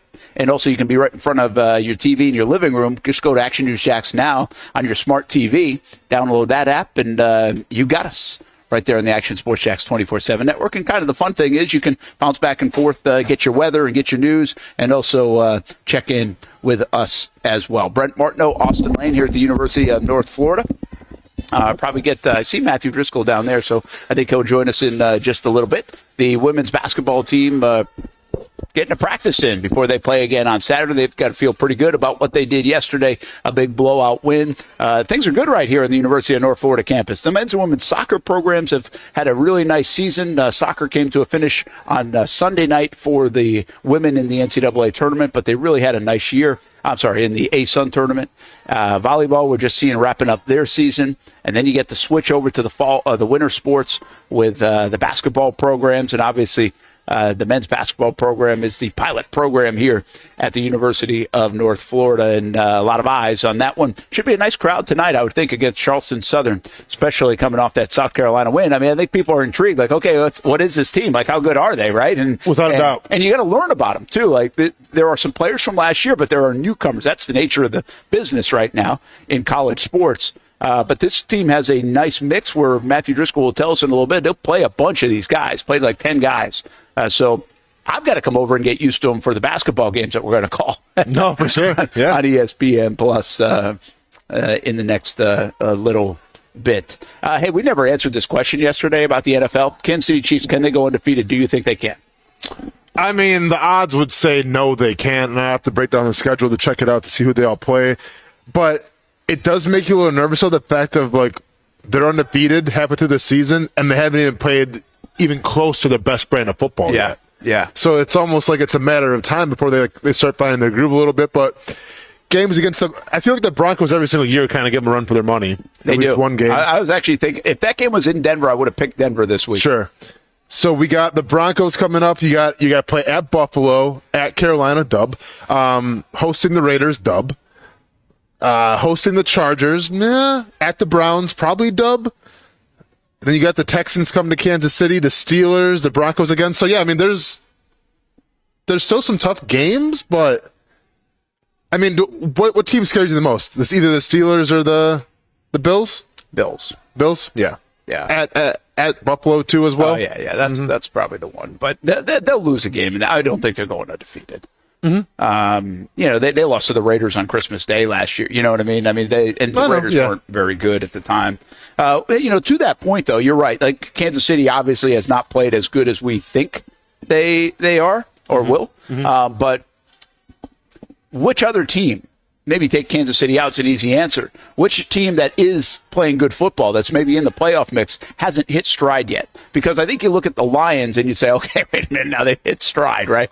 It's hard to get much better than what the Lions. So that's my point of the question, is like the Chiefs, definitely. The Lions, no. In fact, I'd be concerned that the Lions have peaked. Now, even if they come back down to earth a little bit, they're still good enough to beat anybody. Of course. So that's the good news about the Lions. But it is, there's no doubt there's a stretch in football where they've played where I don't know if you could duplicate that in December, in January, in February. The Ravens have played extremely good football at times, right? Especially on the offensive side of the ball. I don't feel like there's a big gap between who they are and what they're going to be. I might be wrong, but I don't feel that way.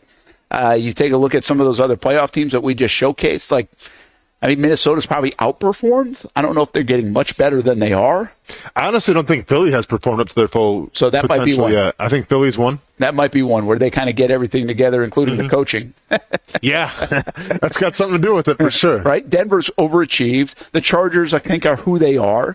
I think the Chargers have actually overachieved a little bit from what I thought they were going to be. I mean, they're 5-3 right now. The thing about the Chargers and even the Denver Broncos, to me, where they sit right now at 6-7 in the playoff race, is also taking advantage of a very mediocre AFC right now, and the disappointing teams like the Jags, the Jets, the Bengals. Those are the teams that are taking advantage of those three teams, particularly not being as good as we thought. Sure. Yeah, but also I feel like Cincinnati can still. I mean, they're 4-5 right now. Well, they can be. They can be. You know, I mean, there's still plenty of games left where they can make a run. Interesting. They even had like the 3-game stretch recently where they've been terrific on offense. Yeah. And then their defense actually is better. Their defense has kind of found itself a little bit more. That's what I discovered when Trey Hendrickson's leading the NFL in sacks this year. So I don't. I guess where the ceiling is, you could really make the case. You said the Eagles. I think that's a good one. I think you could make the case for the San Francisco 49ers if they get healthy. Sure. Because they have not played really good football yet at all. I mean, right? Missing some guys, yeah. How about the Green Bay Packers? Do they have more ceiling to find? Yes, but also I think when you play in the division with the Lions, it's going to be hard to find that ceiling. Yeah, might be. I mean, not to say they can't go to the playoffs because they easily can, but I just think like you play in a division right now where you're 6-3, the Vikings are 6-2, Lions 7-1. It's going to be hard to keep pace, I feel like. So anyway, interesting on who can elevate their game to the next level. Like, listen, we think the Jags are going to play better football at some stretch. Well, I do. At some stretch of this season, they obviously haven't played good, consistent football like at all this year, and really over the last 15 games. Yesterday we didn't get to this. Tom Brady, under a lot of criticism in the booth. Yeah. Have you listened to it? Yes. Because I don't. I haven't. I haven't listened to a game. Yeah. I remember listening to like a moment or two, and I even had to check myself. I was like, oh, that's Tom Brady. Yeah. But what are your thoughts on him? Vanilla. Really? Yeah. It's. I mean, I think this is, and people want to hate on this dude. I think he's great at what he does. I think this was the problem with Tony Romo, is that he was so good from the get-go that he's kind of the gold standard now of like former NFL players becoming commentators. Like, okay, you're good, but are you Tony Romo good? And maybe Tom Brady, like for his first year doing this, is doing okay. But the issue is that I compare him to Tony Romo, and to me, it's like not even close. Yeah, that's probably you've set a standard. Correct. That maybe can't be reached for the former player. And let's be honest, like it's Tom Brady, right? So you feel like anything that he does, he's supposed to be the best at. Yeah. I didn't have those high expectations for him in the booth. I think it's a hard job. What I really would like to know is how much better can he get at it? Hamby, have you listened to him at all? Yeah, I've listened to him a little bit. I mean, I haven't, not in a couple of weeks. I didn't think he was that vanilla. I just, sometimes when those guys explain X's and O's, that's what you're going to get. You're not going to get a guy going, Tony Romo, for some people, as kind of the middle. of those where he explains X's and O's and also gets excited when just seeing athleticism and seeing a great play. And some people think he even really takes it overboard.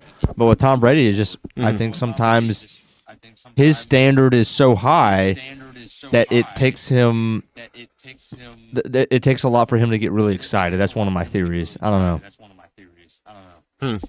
Yeah, I don't know if he's ever going to bring the energy. But like I listen to Aikman or other guys over the years. Like Collinsworth has energy. Other guys don't always have energy. But you get used to them, right? It's will you get used to Brady? Yeah. I don't know. Like, I can't get used to Collinsworth gushing over every single quarterback who plays in front of him. Brent, well, they can be too much, right? I think a little people get tired of actually Romo at times. Yeah, I mean, it's a bit too much. Yeah. So, can they settle into just be the guy, the voice that you normally hear? There's a big part of that in our world. Like if you don't know the voice, if it's different, it sounds funny to your ears. I said this coming out of the Florida-Georgia game this weekend. Watching that game, not on CBS, but watching it on ABC was so different. Sure. It didn't feel as big, but it didn't feel as big because rushing through your mind is all the traditional stuff of all the people that have called the games and CBS music and everything else. It doesn't mean that ESPN, ABC did a bad job with it. In fact, they have a very good broadcast crew on that game in Herb Street and Fowler. It just didn't feel like it should feel. And I think people have that problem right now, maybe with Brady too, on a subconscious way. I think Brady kind of has to find his voice a little more because, like, if you listen to Tony Romo, you know it's Tony Romo. You listen to Tom Brady and like, okay, you can recognize his voice, but like, it's nothing like he almost sounds just like another guy you'd hear like on ESPN, like college football. You know, like at a small, like at a Murray State. You know, that's kind of what it sounds like. So I think like when you have these high-profile football players come in and do the color commentary, like usually they can be distinguished. Usually you can kind of tell them apart a little bit. And with Tom Brady, once again, I think it's just maybe getting his reps, and you just can't really do that right now. Yeah, and here's the deal. He doesn't have a distinctive voice anyway. Like, it's hard. Like, you wouldn't just pick him out. You have to, like, be reminded that's Tom Brady talking. Sure, yeah. You know, it's not. Maybe get some, like, vocal lessons or something. Yeah. I mean, do you think he has, like, too high-pitched a voice? No, I'm kidding. Oh, okay. Yeah, I just don't think he has it. Like, Hey, what up? It's Tom Brady. You know, I mean, I don't know. Try something new. I mean, you know when Peyton Manning talks. Yeah, heard him in commercials and everything else. We're not even as in tune with that with Brady from a commercial standpoint to a talking on a podium standpoint. He's not all over for the last 20 years the microphones. Mm-hmm. He's been all over our TV. Yeah. But it hasn't really been, like, his voice hasn't been everywhere, in my opinion. I don't think it's a common voice that our ears hear. It's wild, though, because, like, and I get we're accustomed to Peyton Manning because he's doing SNL. He's doing all the commercials. But, like, Brady's got his fair share of commercials, too. Brady's doing the roast and everything. Like, Brady's done his fair share of media and all this stuff. It's just, for whatever reason, I feel like the voice isn't really distinctive. Yeah. It's kind of an interesting deal, how that works. We'll see if he gets better. By the way, they're going to give him a chance to get better at it. They got him under contract for quite some time. Yeah. So we'll see if that helps. I don't know if I want to at least listen to him sometime. I just haven't had the chance to even do it. I want to go play. So apparently they have like students playing defense. You know, like scout team. Like scout team. Yeah. Get me on that scout team. Is there any like Brittany Grinders out there? That's some 6'6" women they're going to face down the line where you gotta man up in the post a little bit. I don't know who actually does that. Right. Like I think it could be student managers. Oh, okay. But what we're looking at right now is like 5 players in red jerseys that aren't like part of the women's basketball team for UNF. That's a good question. I'll have to find that. I think sometimes it's the managers, but I don't know if they have enough of them. Get me in there, Brent. We could do this. Yeah. Well, you could do this. Man. I don't want to play defense. You got it. You don't I play just defense. want to dunk. I just want to dunk. I bet you do. I bet you do. All right, let's take one more time out. We got the Duval Daily still to come, and hopefully we'll catch up with Coach Matthew Driscoll unless he got tied up. Is he big timing us today? We might go 0 for 3 on interviews. Is he big timing us today? We came in with 3 interviews. We might go 0 for 3. Man, we'll see. But we'll check with him in just a little bit, and we'll take it until 1 o'clock, top of the show. Ospreys did get that big win over South Carolina, 74-71 the other day. They're trying to go to 2-0 on the young season here tonight at UNF Arena as they host Charleston Southern. 7 o'clock tip for that one.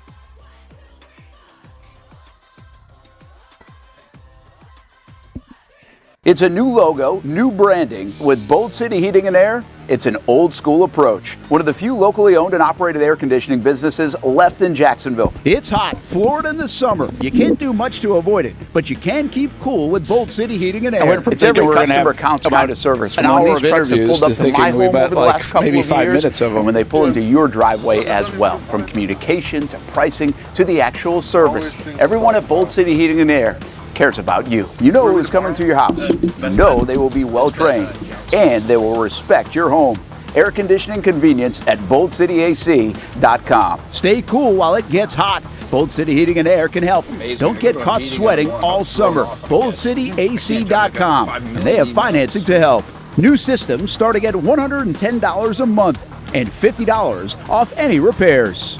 Stay safe, stay comfortable with Bolt City Heating and Air at BoltCityAC.com. Homegrown in your hometown. Watching this practice. Building off a summer of terrific action at Southern Oaks Stadium, the Jacksonville Armada are looking forward to the future and the return of pro soccer in Northeast Florida. Season ticket reservations for MLS Next Pro are underway, and for just $100, you can lock in some great benefits when it comes to supporting the boys in blue. Those who make a reservation will have first selection options in the new Armada Stadium out east, near Jacksonville's downtown sporting complex, as well as access to supporter VIP events like stadium tours, open training sessions, and future meet and greets with players and coaches. You can make your season ticket reservations at jacksonvillearmada.com/ticket. And while you're there, read the very latest on the Armada men's and women's teams in action this summer. Show your commitment to the fleet with an MLS Next Pro season ticket reservation at jacksonvillearmada.com/ticket. In Northeast Florida, we love hanging out on the back patio, maybe grilling out lunch or dinner with the family, enjoying the good weather, or maybe enjoying the big game on the TV. Or maybe your favorite team in town, the Action Sports Jacks team. This is great, except for when it's really hot or the bugs start coming out. But what if you didn't have to worry about that? Titan Outdoor Solutions will make your outdoor area a comfortable spot any time of the day, any time of the year. This makes too much sense. Titan Outdoor Solutions can give your home an upgrade. Customized pergolas, awnings, controlled shade, even retractable screens. The solution to beating the heat and the bugs and getting more use out of your home is Titan Outdoor Solutions. And this can even help prevent storm damage at your home. Living in Florida and living in your home is already good. Now make it great. Quality products, custom work, locally owned and operated. Visit TitanShuttersAndScreens.com or call 904-484-7580. It's the place we party in football season with Jaguars All Access. Welcome to Spring Sports Brewery, everybody. Say hello to our guest tonight. That is Trevor Lawrence. You can bring your party or event to Spring Sports Brewery in Springfield any day and any time. Rehearsal dinners, corporate events, birthdays. Here at Strings, you can enjoy the inside area and the outside area. Good for any weather, good for any occasion. Watch the games, play the games, shoot some hoops. Beer? Yeah, they have that. Plenty of choices. And sure, this is a brewery, but Strings is also a restaurant, and the food is fantastic. A full menu made from scratch meals. And if you need String Sports Brewery to help with a party at your place, they cater too.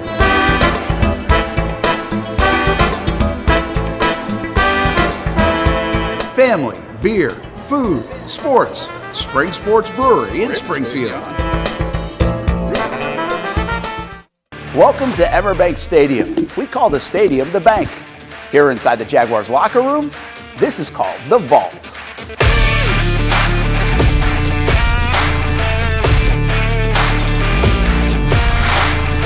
The Vault is a special place on game days. You can feel the energy and excitement as the Jaguars get ready to take the field. And Everbank has made a way for Jaguars fans to be a part of the action. Each home game, Everbank will select a winner and a guest to be a part of the Shadows. Be there up close and personal when the Jaguars leave the Vault to take the field.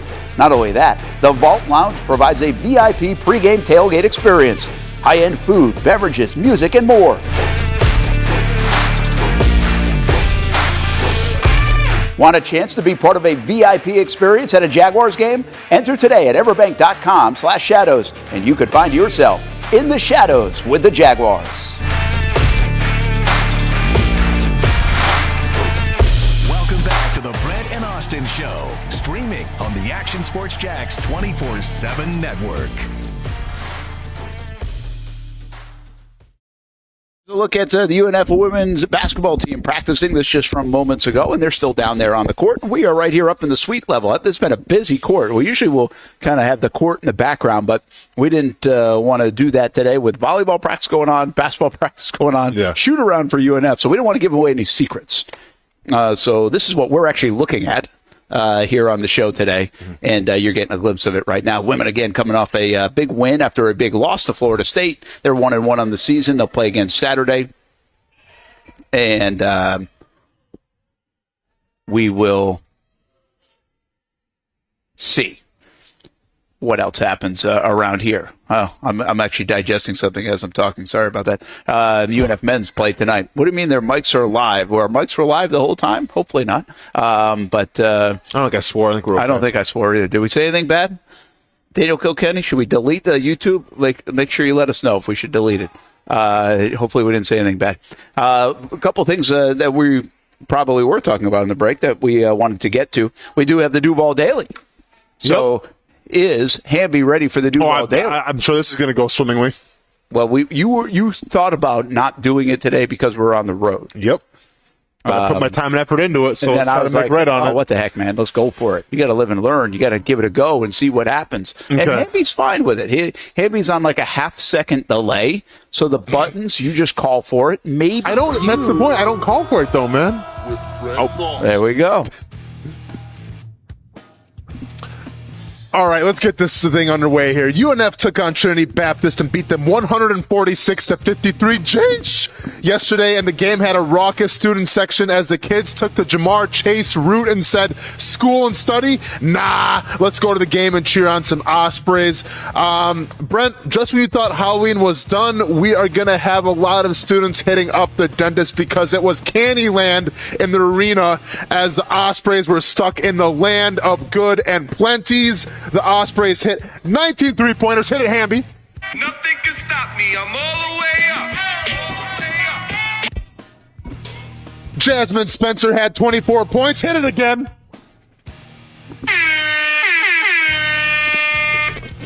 The delay is the best. And showed complete disregard to a Christian university by breaking the 8th commandment 7 times. Thou shalt not steal. Well, Jasmine Spencer 316 said, everybody be cool. This is a robbery because she had 7 steals against Trinity Baptist. Okay, now he's just going crazy with it. He's going crazy. He's going crazy with it. He had 58 field goals in the game. The UNF women's basketball team will host Georgia Southern Saturday at 1 o'clock on ESPN Plus, or check it out, obviously, in person here at the arena. Be sure to check your local listings, ladies and gentlemen. Not bad. Very good. Not bad. I'd probably give it a solid B. Hey, Daniel, thanks for telling us that our work during the commercial was clean, informative, and humorous, because it's not always clean. Oh, no. Thanks, Hamby, for almost... I'm swearing us all fired. Hamby having a rough day today, huh? What did Hamby do wrong? Hamby having a rough day today, huh? Mike's down. Don't ever swear in front of a mic. No, I used to think about that a lot more. We're on the stream. I guess we could get away with swearing. Oh, no. I mean, I told the story before. I was my senior year of high school. Me and my best friend AP. We were the commentators for the high school baseball team, and then we're asked to politely leave that job as we were caught swearing during a live mic. You did tell me that. Yeah. Yeah, said the S word. And now Pat McAfee's dropping F-bombs and nobody cares. So I guess I was born in the wrong era. You were. You would have survived just fine. Yeah. Great, Frank. The big story today is Trevor Lawrence, and unlikely to play according to Ian Rappaport. Jay Gruden has now said, I guess he joked about his terrible sourcing of surgery for Trevor Lawrence. Yep. Apparently, that's not going to happen, at least anytime soon. Yeah. But there's a really good chance, if you add up all the tea leaves plus the report from Rappaport, that Trevor Lawrence doesn't play. The Jags are not confirming any of that, so there's still a couple of days. My curiosity on this whole deal is this is kind of early in the week for a report like that to come out. If it comes out on Friday evening or even Saturday, that's a little more normal. But for it to be out on Thursday morning means, have they already made the decision, right? And he's just out there at practice just to practice. Is this why they needed to get Beathard in? Did they really know it on Monday or Tuesday? Well, Then on top of it, you got our buddy Pete Prisco, who says the smartest thing Trevor can do is shut it down and wait for Ben Johnson. The offensive staff has impacted that kid in a big way. Shut it down. How do you feel about that? I mean, should he shut it down?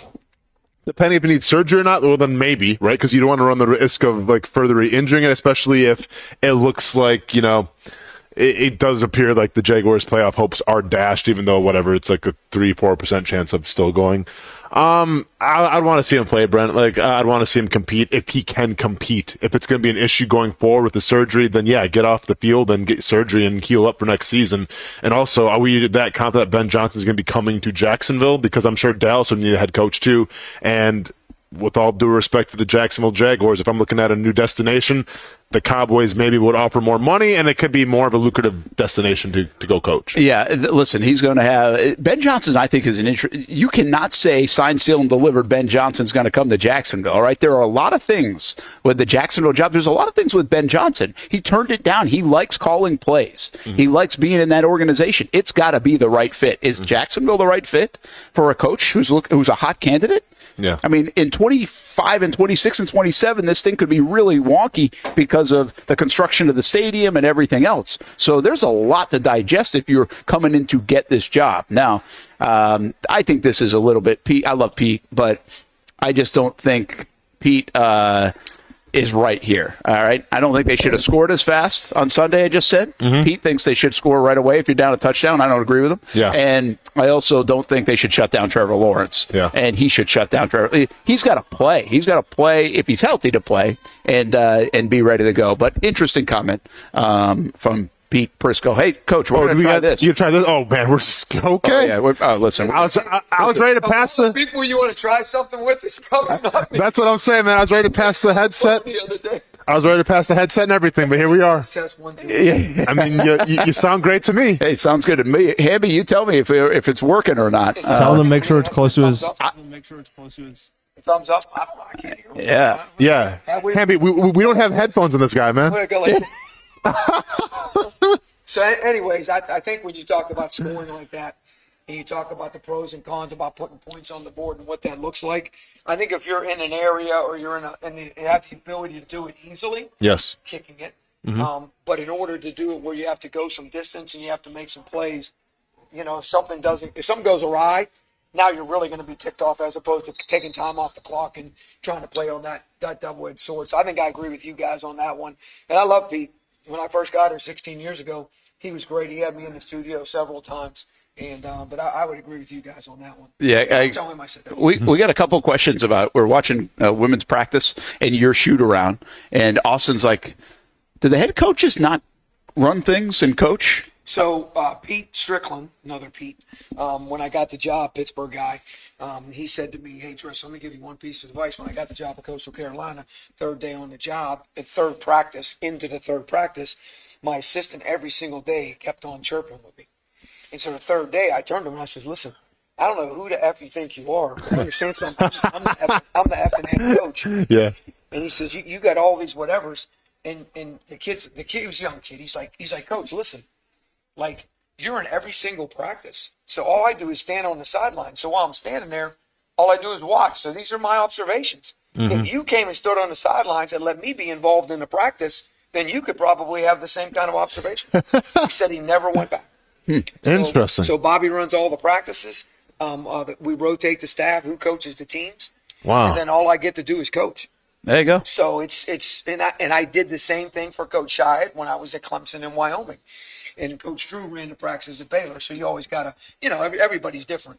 And so that's why I do it. Well, the other thing that he had a question. Sorry, Austin. No, you're good. You're good. The folks in the red. You got to hold that close to your mic, so Sammy. I mean, to your mouth, not your ear. The red jerseys.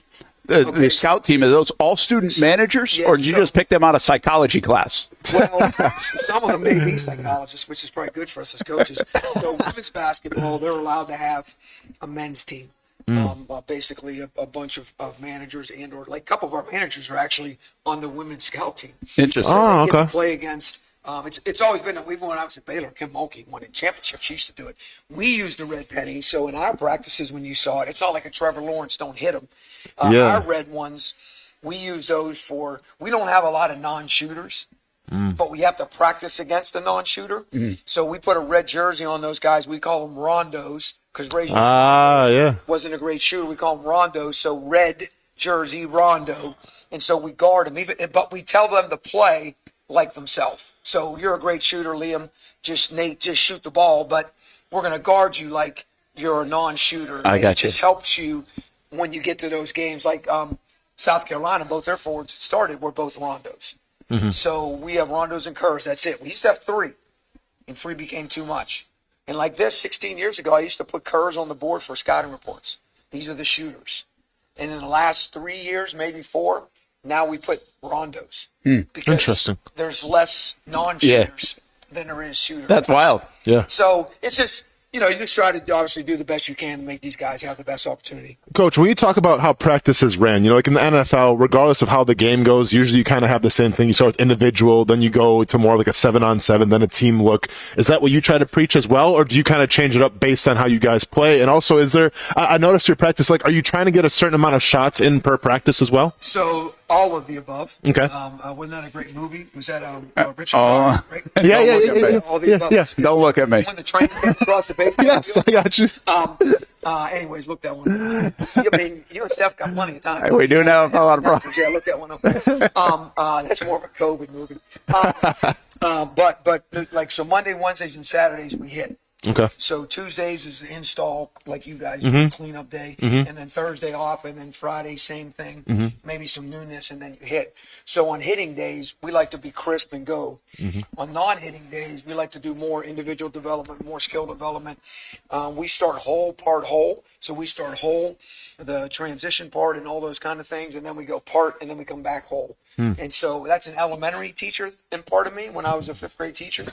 And I really love being a 5th grade teacher because I thought you could really make a lot of difference in people's lives, especially when you have 67% divorce rate in your district. Yeah. And so whole part whole is what we do on those days. But on hitting days, it's like whole.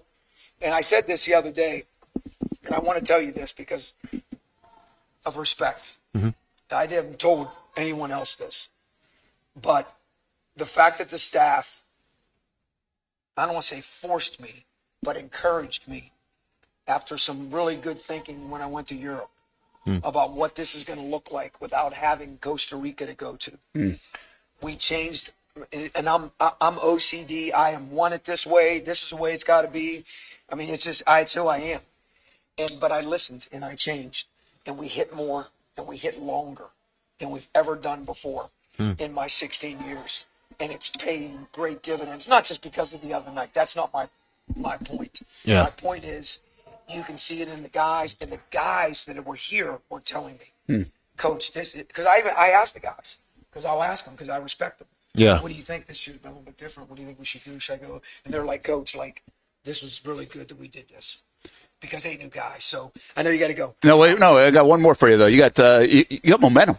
I mean, but for the feeling, you expect a nice crowd here tonight. Charleston Southern. Tell us a little bit about this game in less than a minute. Good luck, man. Hope I don't hit that finger up and it goes away.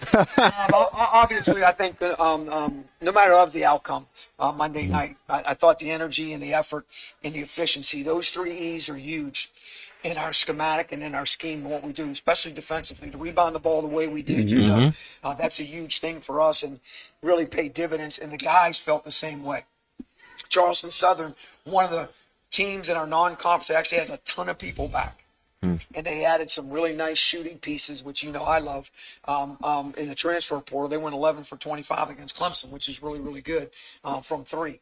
And so because of that, they play with a lot of pace. So when you play with pace and you shoot threes, you know this. We put a lot of pressure on transition defense. So that's going to be first and foremost critical tonight, then the way in which we do the boards. But it's going to be a great atmosphere. It's going to be raucous military appreciation night.